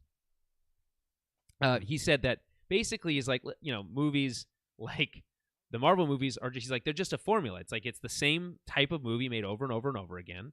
And he's like, he would say which is funny because I don't think he meant to insult Marvel movies necessarily, but he's like, but he says, but even good movies like Dune, I think he said, or like, and he mentions another one, are like feel the same to him. He's like, he's concerned that those movies are too much alike. They're too much like that Marvel formula. So, and by the way, Francis Ford Coppola is making movies again. So get ready for that. I would say he's decided he's going to make more movies. So I'm excited to see that. Okay. A couple of things tangentially related Batman stories here. Sam Raimi said he'd love to make a Batman movie. He said, quote, if I ever saw the bat signal up in the air, I'd come running, unquote. Not a great quote, but I'll just send, we know that Sam Raimi he's directed Multiverse of Madness, the Doctor Strange 2. His visual flair is evident. He's a really great director. I would love to see a Sam Raimi Batman movie. Let's just put it this way. It would be very different from the Batman, but I don't think in a bad way. It would be kind of more, I would love to see it because you could almost do like a Batman noir. You could do like a Batman kind of with the supernatural elements because he sometimes crosses over into that. You could do that with Sam Raimi. That'd be cool. It would be unreal if that happened. Like, can you imagine the villains? Mm-hmm. Mm-hmm. Like he did Doc Ock, Green Goblin, Clayface. Like, it's like there's so many. Just be surreal if he got handed those keys to that kingdom. But it just reminds me of just how thankful we got his Spider-Man movies. And it's insane. That may be the biggest story in Marvel right now, apart from No Way Home and the appearances, is that Sam Raimi is back, just like back on board, and he has the keys to the Doctor Strange universe. Right. Shouldn't be short sold. It's so cool. I'm so stoked to see it. Speaking of that Spider-Man movie, this is a kind of a tangential piece on that, which is that apparently Hugh Jackman was supposed to cameo as Wolverine in the original Spider-Man movie in 2002. And he even appeared on set in New York to do the scene, but they couldn't complete the shot because they couldn't get access to Wolverine's costume from X-Men. And to that I say, bullshit, because you could just fucking buy a leather jacket from down the street and you could have got away with it. You know what I'm saying? Missed opportunity. They're just trying to like jump in there and say what could have happened or whatever. But we all know that there was just no one at the time who had that foresight an ability to produce something like that Right. with all these moving parts. Well, they would have been like, well, why is Wolverine in this? Like, how is this tied into X-Men? People would be wondering those questions Yeah. back then. I mean, if it had And back happened, then, we never even thought we'd ever get an Avengers movie. You know what That's I mean? true. We're like, That's there's true. no effing way you'd have all these Jeremy, I didn't crazy even cast of like characters you mentioned that like it's together. like we like I thought about it as a possibility. I didn't even think about it as a possibility. Like it never even crossed my mind as being like, oh yeah, we could have the Avengers in movies one day. That would be wouldn't that be No, I cool? never. It Like wasn't that we could have it. yeah, It was that we saw like Blade, and then we yeah, saw like X-Men was like the big one that popped mm-hmm, off, but then Spider-Man was its own thing, not connected to that. So there was this notion that like Marvel can exist like with live action people, but sure, like we never like sat on the idea. Oh, Avengers one day could be, nah, right, never mind. Like yep. you're right. Like we never really like had those conversations, but like it was just there's just no effing way that would ever work. Yeah, and then here we are, and they're making a Miss Marvel show, and there's going to be a Werewolf in London Christmas special directed by a, a musician for some reason. Like it's weird, it's crazy shit, man. Like, like the it's a we're in a gluttony of riches. Like we live in this world of at one point we called it the golden age of television. I think that age is actually past. We're in this kind of like postmodern era now, where it's the age of content, right? It doesn't really matter what it is as long as you know you've heard of it before. We can make it. So it comes with amazing things like Loki, for instance, or WandaVision, but it also comes with like a little bit of baggage. Like, do we really need a Werewolf in London Christmas special? No. Like, no, we don't really, but okay. No. Sure, why not? Right? So it's it's a mixed bag. Okay, moving on. Daniel Radcliffe is not interested in returning to Harry Potter for an adaptation of The Cursed Child. Now, the reason I put this in here is because it's like, it's not really a story, but I think it's really funny to be like, because his quote is like, well, no, the Star Wars guys waited like 30 years, was his quote. And I was like, that's a good point, actually. Touche. And like, I don't know, I don't know what movie Daniel Radcliffe is in that he's like doing red carpets or press tours or whatever, but he was also Oh, it's the recently. Weird Al Yankovic biopic. Okay, okay. Just kidding. I don't think it's that, but yeah, No, and I I'm know like, he's in that movie. I have no idea. I haven't followed Daniel Radcliffe's career since ever. So, anyway, he also recently You chimed gotta in. binge the Harry Potter movies. I do need to go rewatch them. Actually, that is a good point. I've been planning to go I back did that over and watch them again. Christmas How because they was had it? that reunion. How was Well, it? I think I mentioned it before, but the first three movies Mm-hmm. are incredible. Uh, third one is astonishing, really, like Yeah, with what the director pulls off there. yeah. But after that, they're just basically unwatchable, Really? in my opinion. That Yeah, bad? That bad? Eh? it's enough. Enough's enough. Like He just the drags first on, three, right? yeah, and the first two were directed by the same director, Christopher Right. Columbus, I believe his name is, Yeah. who directed Home Alone 1 and 2, Right. and also Mrs. Doubtfire. So I had this like thought while I was watching this Harry Potter kind of universe was that Christopher Columbus was essentially like the John Favreau of that series and Yeah. like set the tone for it and did all like you know what I mean like yeah just, mostly just the tone and like the adventure of these kids. Well, and then the Um, third one, directed by Alfonso yes, Cuarón. which is man, just jaw dropping You're like, sequence just like end the it one here. shot. So no, it's Yeah. just the movie just flips Yeah. you on your head, and it's like what is happening? And it's just a one shot take that lasts forever, and so much shit's happening. It's dark. Mm-hmm. It's so good. Like Prisoner of Azkaban, like people always talk about it, like there's a reason Yeah. for it. What a bold move to get that director to come into No shit, uh, right? and just change the game up. Right. And then they tried to just kind of uh, siphon off of his formula, but like not really. It doesn't Like really work. just kind of a step back. Mm-hmm. The next movies, and I think the last four movies, including the spin-offs, like the newer ones, they've had the same director. Just like kind of a name you wouldn't really recognize, but like he's just known for like the latter half of all the Harry Potter Right. movies Okay. and the newer ones. They just got like a what do they call it? A shooter. Someone just comes in and just like follow the script, do the thing. Well, no, well, he has his own, approach. Like, but it's just cool seeing like because I watched that special and they go over like all the directors that have come, that have come Mhm. to Hogwarts essentially. And it's just pretty cool to see what each of them bring because there's like 7 movies or whatever. Yeah, that's what turns me off. It's like I have to watch. It's like I have to watch 7. And it's like it could be 6, but they would decided they wanted to make the last one 2 movies. It's like Yeah, oh, I think you just like so many. watch the first 3, and if like you're really feeling that world, you're really digging it, like you're gonna want to keep going. Hmm. And there are some moments that come up, like some deaths of some characters that are pretty cool, but like Yeah. it just gets a little messy towards the end, All right. Fair enough. a little rushed. Would you want to see Daniel Radcliffe come back to do more Harry Potter? What do you think about that? I mean, you saw Yeah, that. I think there is that book, right? Like where Yeah. his son is like the main Yeah, the character or cursed something. I child. think that would Yeah. be really cool, to be honest. Like it's been a long time since the first one, right? Like 20 years Mm-hmm. or something like that. Like they were like literal children. Yep. So I just and just in this time in like where people are just coming back and shows are being brought back and rebirth essentially, like Yeah. why not? Like I think that would be cool. I mean, I don't know. It feels like Daniel Radcliffe's probably going to wait it out a little bit longer. There's a lot of weight on the Harry Potter franchise right now because of J.K. Rowling and kind of her stuff going on. So it's like he probably wants to distance himself from that probably for a while. Okay, couple things on the TV front, Jeremy.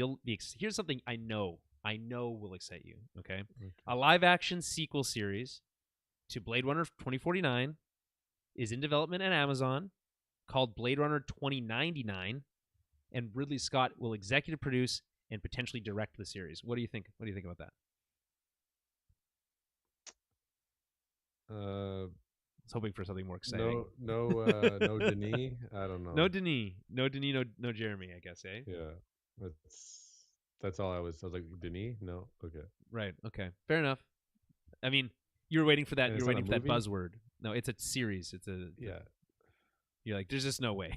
You're like, I'm not gonna watch it. I mean, I will. Well, it's like no, I'd watch. Yeah. Like it's cool, but it's like it's still super disappointing knowing what 2049 was, the director and that Right. whole vision and where that could have gone. It's just a little. It's just yeah. It's like with Zack Snyder and his movies. Oh, just make it a let him do a comic book of it. It's like that. It's It's not the not same. Yeah. it's not good enough. It's yeah. So, but I don't know. I I don't like you suppose. just told me like a brief little summary of We don't know what they're anything about thinking it. about doing. Yeah. Yeah. And what was the biggest name there? Ridley Scott, I guess, but just a producer or Well, something. Ridley Scott obviously made the original, right? Yes. But he might also potentially direct the series. I would love to. Oh, okay. So here's If he directed, that's pretty sweet, actually. Yeah. So like, I think for me, it's like if he's not directing, that's probably like it's a big turnoff because he hasn't really returned to this franchise in a major way. He helped pioneer it. It was a flop, like from a box office standpoint, now cult hit. It spawned its own. Like somehow they managed to get Denis Villeneuve to make a sequel to that cult hit, which was also a flop. And then, like both movies, amazing films, like truly great movies. So it's like, okay, well, this guy's gonna after Denis kind of reset the table. You're like, this is what a modern version of Blade Runner can be, and have the original director, the original visionary, return to the series. Although again, based on a book originally, but that's compelling to me. I would watch that, right? Disney will be launching an ad-supported subscription plan for Disney Plus later this year. So if you think Disney Plus is too expensive, you can pay for it and still get ads. So, but less money. This reminds me a lot of, by the way, Jeremy, how when you go to the movie theater, it's actually not been as bad as of late, probably because they can't sell them because no one goes to the theater as much as they did before the pandemic. But you would go to a movie and you would get like 15 minutes of fucking commercials before the trailers played, like, oh, here's the ad for the new Toyota SUV crossover bullshit. It's like, I don't care about your stupid car ad. I paid for this ticket and I still have to get ads. That's how I feel about this idea. I mean, this is an option. Obviously, you can pay for a non-ad supported model, but unless the ad supported model is free, I say get fucked, Disney. Like honestly, I just don't have time for this kind of like double dipping bullshit. Excuse Yeah, I my saw language. a meme where like streamers are thinking about like, commercials might be, coming into the fold It's like, or just buy fucking whatever. cable. And then it had the Homer Simpson meme where like he backs up into the bush and then comes out Yep. again. So Mm-hmm. it was like all these streaming sites or whatever Right. subscriptions like around him, and then he goes into the bush, and when he comes back out, he's dressed up as a pirate, and it has the Pirate Bay Yeah, that's logo right. on him. That's right. Yeah, because like you know what, the fastest way to drive people to piracy is a couple things, right? It's things like Netflix raising its prices but not improving its content, right? It's Disney Plus giving you commercials even though you pay for the goddamn service. It's things Yeah, like, well, it's it's incessant, like it's this drive to squeeze every last penny out of the viewers who really want to see these things. It's by the way, it's making things like HBO Max not available in Canada and having us to it's force us to crazy. subscribe to Crave. It's things like that that make people want to pirate shit. And if they could figure that out one day, they actually might be better off. But the people in these executives just do not get it. Netflix is in talks to develop a series adaptation of The Gentleman, which is a Guy Ritchie movie from a couple years ago. Jeremy, did you watch The Gentleman? I don't know. I don't think I did. Probably not. It kind of came and went. And it's Guy Ritchie's attached. He's set to direct the first 2 episodes, potentially, if it happens. And the only reason I mention this is because 2 things. No one remembers The Gentleman, and no one cares about that movie. It had I don't even remember who's in it. Like, but it had something to do with selling weed. It was like a weed dealer who was like this like British. I mean, I'm trying to. Who's the Lincoln guy? Who's the guy who does all the Lincoln car ads? Jeremy Matthew McConaughey. Matthew McConaughey. Matthew McConaughey was like this American who lives in London who has this like underground weed production and distribution network, and then he's like the Russians are coming in to take him out of business or whatever. That's the kind of the premise of the movie. It's like it's a British underground organized crime movie, which is Guy Ritchie's bread and butter, right? But it's so generic, it's so just whatever, that makes me just be like, why are we doing this when they literally, Jeremy, set up a sequel for Rock and Rolla in that movie? I don't know if you remember that movie. Also Guy I Ritchie. do. Yeah. A movie that I think is so good, had all these amazing actors before they really blew up, and it's just I think it's got this amazing energy to it, and it's like, you're gonna make a fucking series about The Gentleman, something that no one gives a shit about, and you're gonna ignore the fact that you set up a sequel to this other movie, and you're never gonna make it. So that's kind of that's just Netflix again. I feel like fucking with me, but I watched that Jeremy. I watched that Guy Ritchie King Arthur movie, The Legend of the Sword. I don't know if you've seen that. Right. I've heard good things. I loved it, Jeremy. I loved it. It's so fun.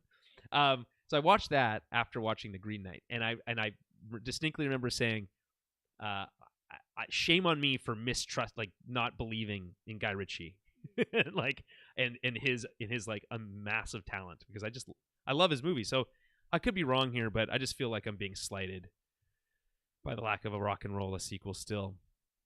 Okay, continuing on. DC's Harley Quinn animated series, which I think is also amazing, is getting a spin-off, which is fun. Kite Man is getting his own show, which is now in development for HBO Max. Nothing much to say there other than I think Kite Man is a very awesome character. Down on his luck kind of guy, but wholesome, trying to do the right thing. He gets left at the altar by Poison Ivy. Spoilers for season 2 of the Harley Quinn show, but it's so this hapless guy. I think it's great. I'm looking forward to that. There's a reboot of Daredevil set to be in the works for Disney Plus. Obviously, Charlie, what's his name? Charlie Cox, is that his name? Yeah. He's going to be returning, obviously, this goes alongside the fact that all the Netflix shows, formerly of Netflix, were recently added to Disney Plus, uncensored. So, and by the way, Charlie Cox said that he feels like Daredevil works better in a more mature setting with a more mature story, which is what we got with Netflix. Do you want, out of a Netflix reboot, do you want something that's a little bit more lighthearted? A Daredevil reboot, something that's a little bit more lighthearted, something a little bit closer to the MCU as we know it, or are you hoping that it's going to be more in line with what we already got from Netflix? I think it'll be a good mix of both. I think, with Feige basically at the helm again here with this character, he's really gonna draw out all the things that really worked for that character and for audiences and for him, and then just kind of put that MCU shine over top the whole thing. So, I'd still expect like brutality and whatnot, but maybe nothing too crazy over maybe the top. not a guy throwing his face onto a spike. Right. He does in season 1. It's so crazy. It's so insane that he's like, oh no, he figured me out. I have to go talk to the Kingpin. So instead of doing that, I'm going to kill myself by throwing my face onto a spike. Anyway, I think that's a good point, Jeremy. I think Kevin Feige knows the characters, I think, better, seemingly understands the core essence of the characters, of what makes them work better than anybody right now. And so, you touch on the core elements. Okay, so you can't see, obviously that's it, but like his religious stuff, right? His religious iconography, his attachment to the Catholic Church. I think that's going to be probably a part of it. The kind of, I imagine we'll get a little bit more of the daytime kind of lawyering version of Daredevil, right? We didn't get a lot of that, but we saw it already in Spider-Man. I think we'll see more of that kind of interweaving, right, with Matt Murdock. And I would love to see them bring back the guy that they had play Foggy. I thought he was really cool from Daredevil as well. Obviously, they already know that Kingpin has already been reintroduced in the show, into the MCU with Hawkeye. So, yeah, I think they've got the basic stuff here. We'll see. I would like to see it slant a little bit probably darker, just because it is a little bit darker of a character. Okay. WandaVision's not getting a second season. No one's really surprised there. Christopher Lloyd, Doc Brown himself, cast in Mandalorian Season 3. Don't know the role, but that's really awesome. Stranger Things will end after Season 5. Peacemaker Season 2 is coming, with James Gunn returning to write and direct the whole season. The Fresh Prince of Bel-Air reboot, Bel-Air, is apparently a flop, not very good. And a Knuckles spinoff from the Sonic movies starring Idris Elba is in development alongside a third Sonic movie, even though Sonic 2 hasn't come out yet. That one's kind of crazy to me because it's like, what stories do you have to tell with Idris Elba's version of Knuckles? You know what I mean? Like, that's just, like, what are we even doing here?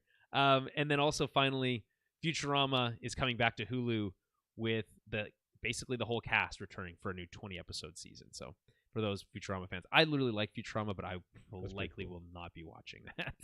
Why? I just like, dude, there's just like so much shit to watch, and it's like, I mean, it'll be on Disney Plus, so maybe because it's Hulu's the extension of Disney Plus up here in Canada, so maybe it'll be easy to watch at least for me. But I don't know. Like, there's just so many things I want to watch in future. Like, new episodes of a 20-minute animated comedy are not top of my list, I guess. I don't know. Feels like really but disposable. Yes, 100%. Yeah. Thank you for calling me out on my hypocrisy. One last story here, which is that there's a new Star Trek series coming, Jeremy, called Star Trek Strange New Worlds. I think I told you about this on the show before. It's set in the kind of regular timeline of Star Trek before Captain Kirk takes over the Enterprise.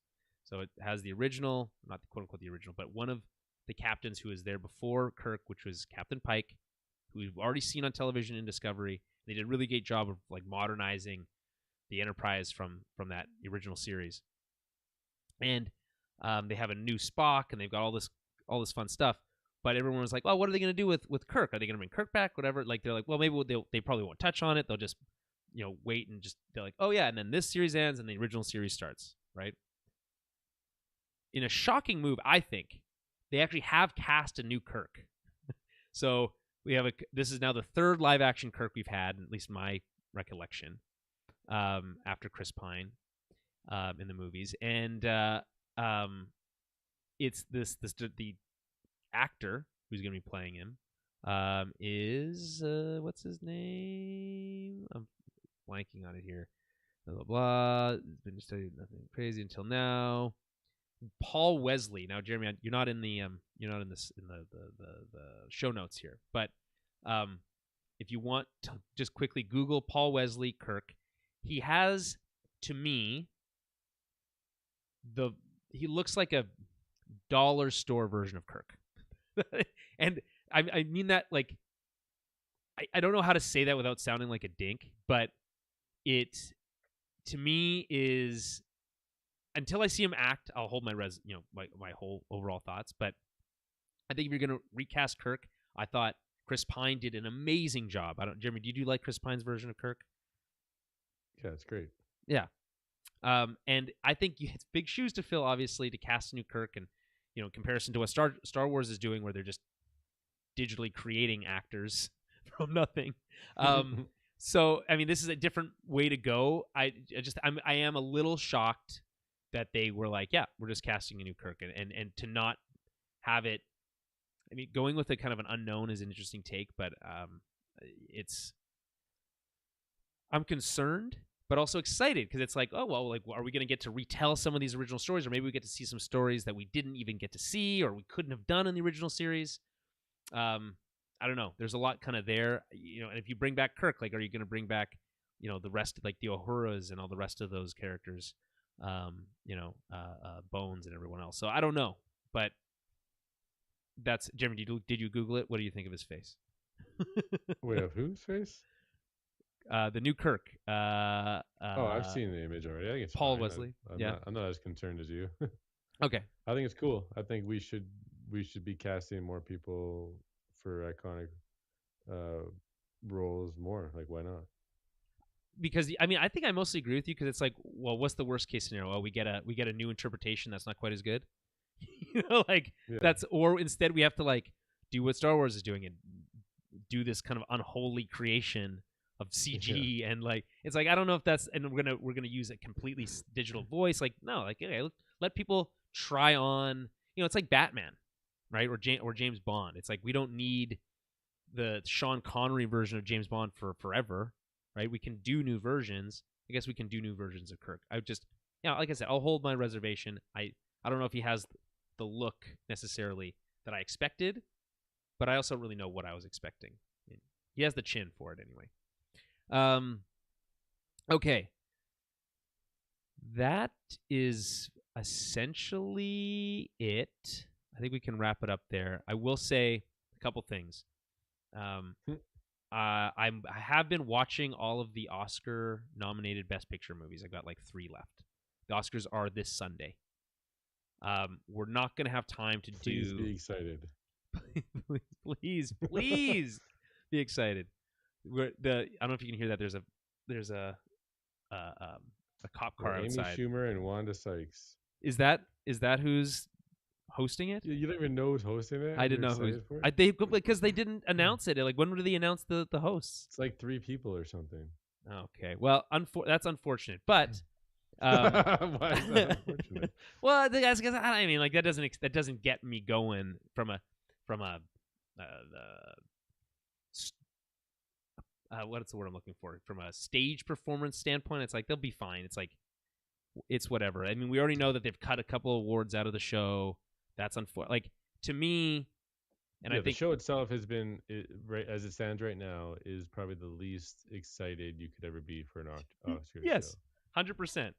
That's 100%. But then it's like, okay, well, it's not about the Oscars, it's about the movies, but it's like they're kind of tied together in a nice package at the end of the year, and it's like a package of like discovery, and it's the way that it's shown to you isn't exciting at all, which is what it should be, because movies are exciting. Then it's like you're not going to pay attention. I agree with you, Jeremy. Like, the large part in this idea that, like, because what the Oscars are to me is a chance to see amazing movies, right? It's like, please, someone pick out 10 movies that they think are really, like, that we can all agree we think are really amazing. There's always a couple oddball picks in there. We can all agree. But like I love sitting down and watching all those movies, and I have enjoyed most. I would say almost all of them to this point that I've seen. With Nightmare Alley for sure being like very close to the top, if not the top so far. Still a couple I haven't seen, like Licorice Pizza, like Drive My Car. But what I'm saying is we're not going to have time to do the traditional Oscar episode. Also, Jeremy hasn't seen enough of the movies. And I think that's okay. And the reason, for a couple of reasons, because, Jeremy, you mentioned the show itself, it kind of is lacking some of that excitement that certainly was there before the pandemic, right? Or felt like it was there. It was fading at the time, but I was certainly more excited. And B, it's like, what do I really want to do with after having seen these movies? Is I just want to spend half an hour touching on each of them for like 2 minutes, 5 minutes long. So I'm going to do that. I'm going to sit down on Saturday before the Oscars. I'm going to record a brief episode, a bonus episode for the podcast. I'm going to do it live. So if you want to tune in and join me in discussing some of these movies, I think that would be a lot of fun. And I'm just gonna rattle off my thoughts on all the movies. I've made some loose notes. Speaking of which, if you want to keep track of the movies I have seen as I get into it, you can follow me on Letterboxd, which is just JMeush, JMEUSH at Letterboxd. And by the way, yeah, I would love to, if you're a Patreon or if you're a podcast listener of any kind, jump on there. I'll follow you right back. I love Letterboxd. It's one of my new favorite kind of ways of enjoying movies, which is just taking that couple minutes of after a movie and while the credits are rolling, just writing a little blurb about it, putting my star rating in there, and then checking it at the end of the year and saying, well, what movies did I really like and which movies didn't I really like, and that kind of stuff. So a lot of fun. Outside of the Oscar stuff, though, I've seen things like Turning Red, which I thought was also kind of really nice, Pixar movie. We mentioned the Adam Project. It's fine, but the rest. It's fine. It's fine. It's a fine action movie. Jennifer Garner. Yeah. What about her? Right. Yeah. Who else is in the movie? Who plays Bruce Banner? What's his name? Canadian actor Bruce Banner, the Hulk. He's Canadian, isn't he? I believe he is. No. Yeah. Ryan Reynolds is Canadian. Yeah, you can have more than one Canadian. What's his name? Yeah, well, the guy who plays Hulk is not Canadian. Mark Ruffalo. Mark Ruffalo. Is he not? I don't think he is. Canadian? I'm gonna Google it. I think you might be right. What ethnicity is Mark Ruffalo? Okay, here we go. This is no. That was what that came up on the Google. I didn't Google that. His father is of Italian descent, and his mother is half French Canadian and half Italian. So I knew there was some Canadian something in there somewhere. So I'm not completely crazy, but yeah, Mark Ruffalo is also in the Adam Project, and he's not in it very much. Fine. I really can't describe it in any other way. It's fine in that way. It's fine because you don't even want to is give it anything? But you're disappointed. Is it because it implies that it's like? Because fine is fine, right? It's like it's satisfactory. But when I say it like that, right? It's like it's not even fine. Yeah. like it's fine, but like not even fine. Like it's so nothing to me that I barely want to even think about it or articulate emotions about it. That's how I feel. It's so throwaway. It's like there's some fun ideas, and they certainly, by the way, they filmed it all in and around Vancouver, and so there's like the scenery is just absolutely stunning. Like some of the nicest looking parts of I've been to these parts of the world at times, and it's like they make them look otherworldly at times, and it's really awesome. So I would say if that at all appeals to you, check that out. But overall, like you have this this guy from the future, Ryan Reynolds, who's, guess what? He's super quippy, and everyone comments on how he has a big mouth. Oh, we've never seen that before, right? And then what's the twist? Oh, we get to hang out with Ryan Reynolds' younger self as like a 10-year-old, 12-year-old boy who, guess what, is also super quippy, and people say he's got a big mouth. So you get those two of them together, and there should be some there's like the chance to do some interesting storytelling about the things that all the things you could have done and the mistakes you made, and they kind of touch on that stuff, but it's so light, and it's just so it's like overly breezy. Like it has like no drama, I would say, whatsoever at all. Weightless in a lot of ways, and like the CG looks okay. I'm not gonna. It's like, oh, okay, yeah, that's a laser gun or whatever something. They've got like this a version of a lightsaber that can just do whatever you want whenever you want. Jeremy, I just it makes me sad to think about it's like this is the kind of stuff we're gonna why are we wasting our time making these crappy movies? Like there's gotta be better. There's gotta be better way, and it was number one on Netflix because Ryan Reynolds made it. And this is the guy who's making Deadpool 3. Red Notice, the most streamed movie in the world and watched movie in the world. And you watched it. I did. You contributed those numbers. I watched that. I watched this movie too. So did I. Yeah. So, and if you've seen it, have you seen the Adam Project? Everyone's still talking about Red Notice. No one is. Are people still talking about Red Notice? But it's number one in all these lists, even though when lists actually get reported, it's nowhere. It's not on there. Well, because what list? Most viewed based on what? Or most popular based on what? What? Or some stats is they only have to watch 5 minutes or something. I think it's less than that. I think Netflix tracks views at less than 5 minutes, which is insane. Insane, I think. Because you're the movie's an hour and a half long, but which is, by the way, the reason I watched it. It was 90 minutes. So you can get me to watch a 90-minute movie that isn't very good. If it's a 2.5-hour movie that's not very good, different story. But anyway, on the TV side, though, things I've been watching that are really fucking good. Severance. Okay, this is a show on Apple TV Plus with Adam Scott. I believe it has John Turturro in it. It has yeah, I mean really solid cast. And it plays with this idea of work-life balance.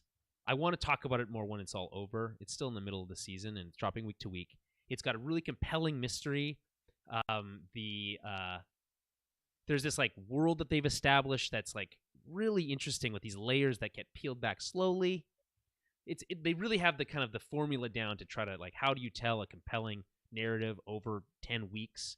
Because they keep ending on these really awesome moments. You're oh man, what's gonna happen next?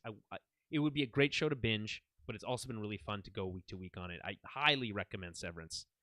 If you have any kind of if you ever even think about the idea of work-life balance, this is a show you should be watching. It takes that idea to the nth degree, uses sci-fi, and it explores it, cuts really deep. It's so good. I've also watched Our Flag Means Death. It's a comedy. It's a Taika Waititi show about pirates. It's really funny and it's really wholesome. Highly recommend that. I think there's 6 or 7 episodes out already. The After Party, also on Apple TV Plus.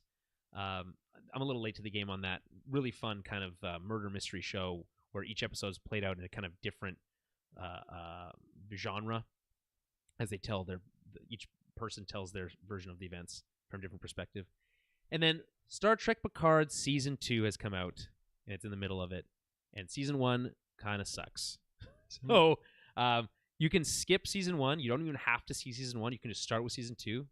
And I think it's much better. It's much, much better, and they have much more traditional Star Trek ideas being played out in Season 2. And it's obviously always fun to see Patrick Stewart back in a role like this, although he feels, I mentioned this earlier about Christopher Walken. By the way, Christopher Walken also in Severance.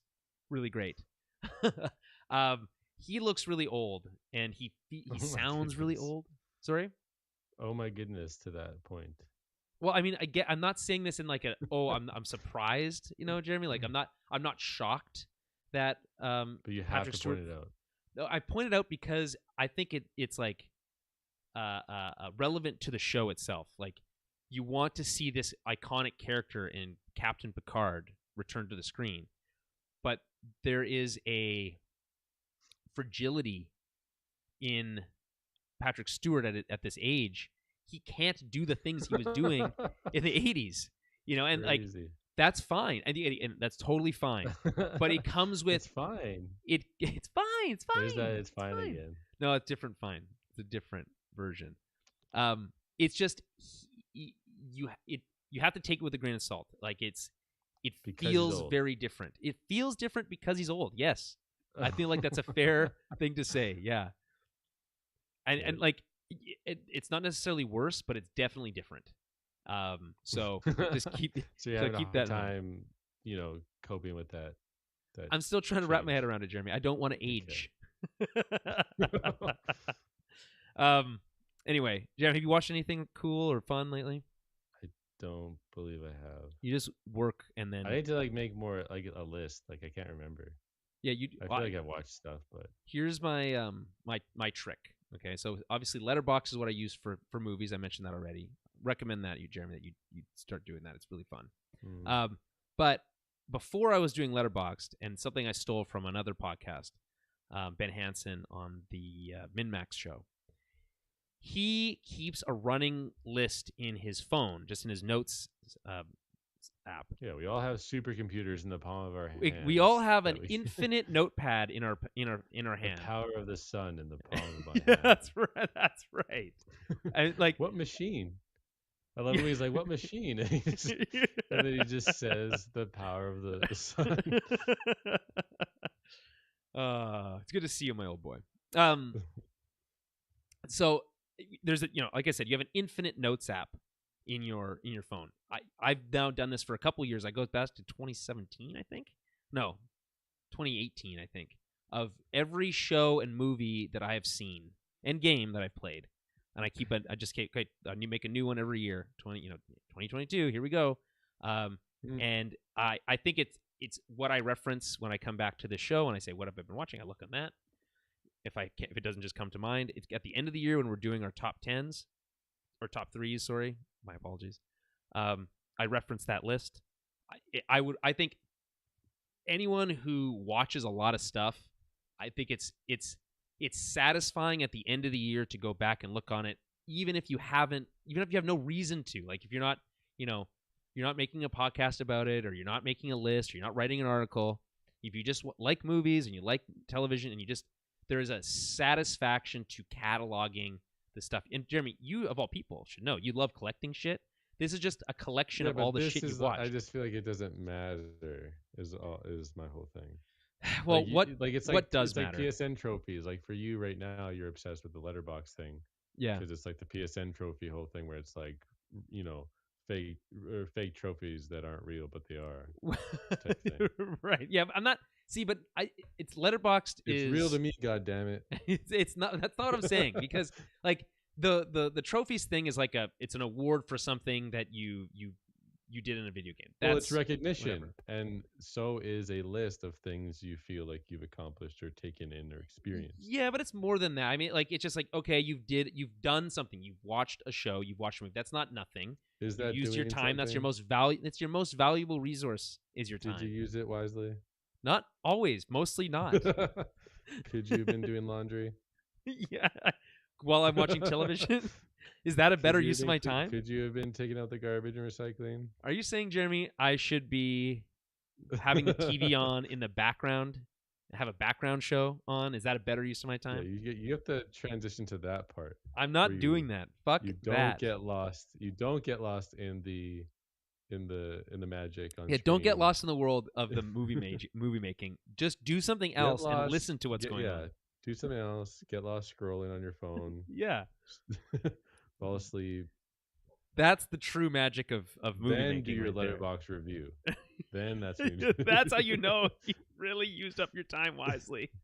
That's Jeremy. That's some funny shit, man. I like just incoherent reviews that just have no basis in the movie itself. Right. It's like, I don't really remember. Take it seriously. Yeah. Like you have rankings and lists, and you have all these followers, but it's because you are saying the wrong thing. Yeah. It's like, man, I lost another sock. 2 out of 5 stars. Okay. Samuel L. Jackson wants to come back as Mace Windu. He said he'll learn to fight lightsabers with his left hand if he has to.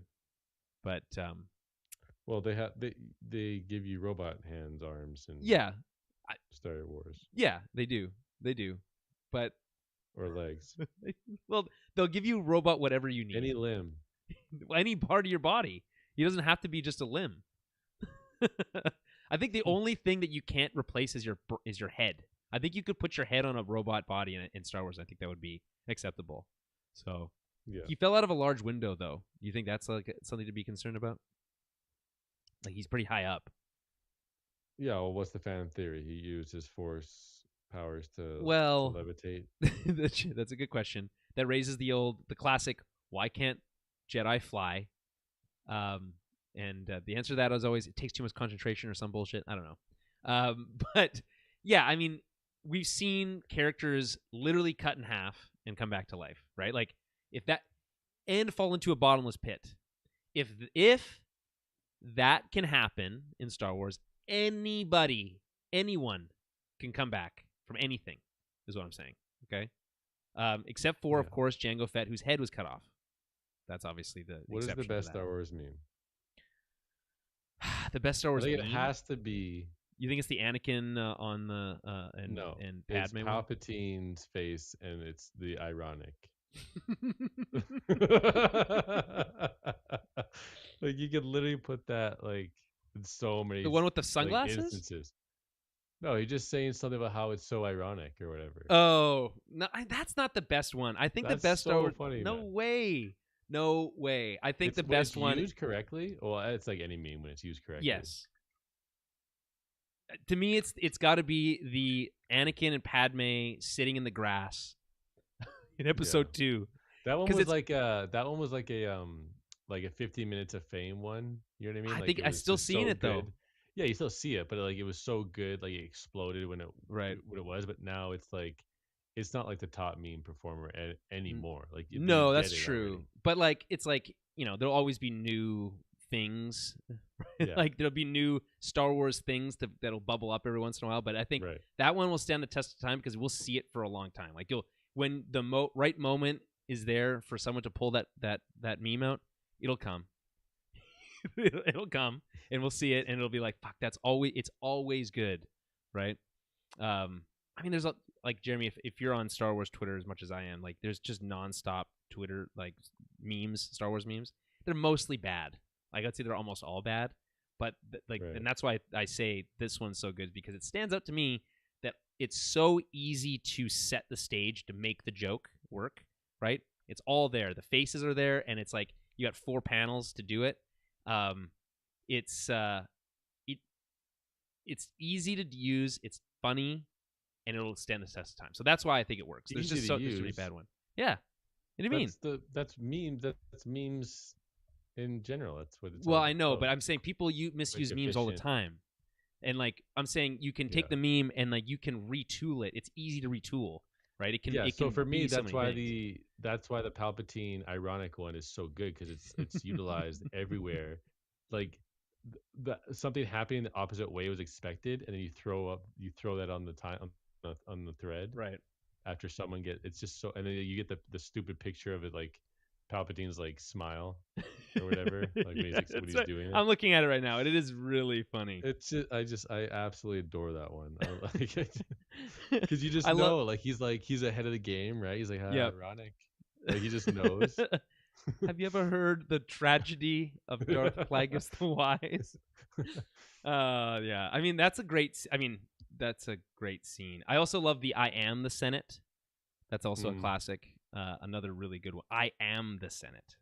Great stuff.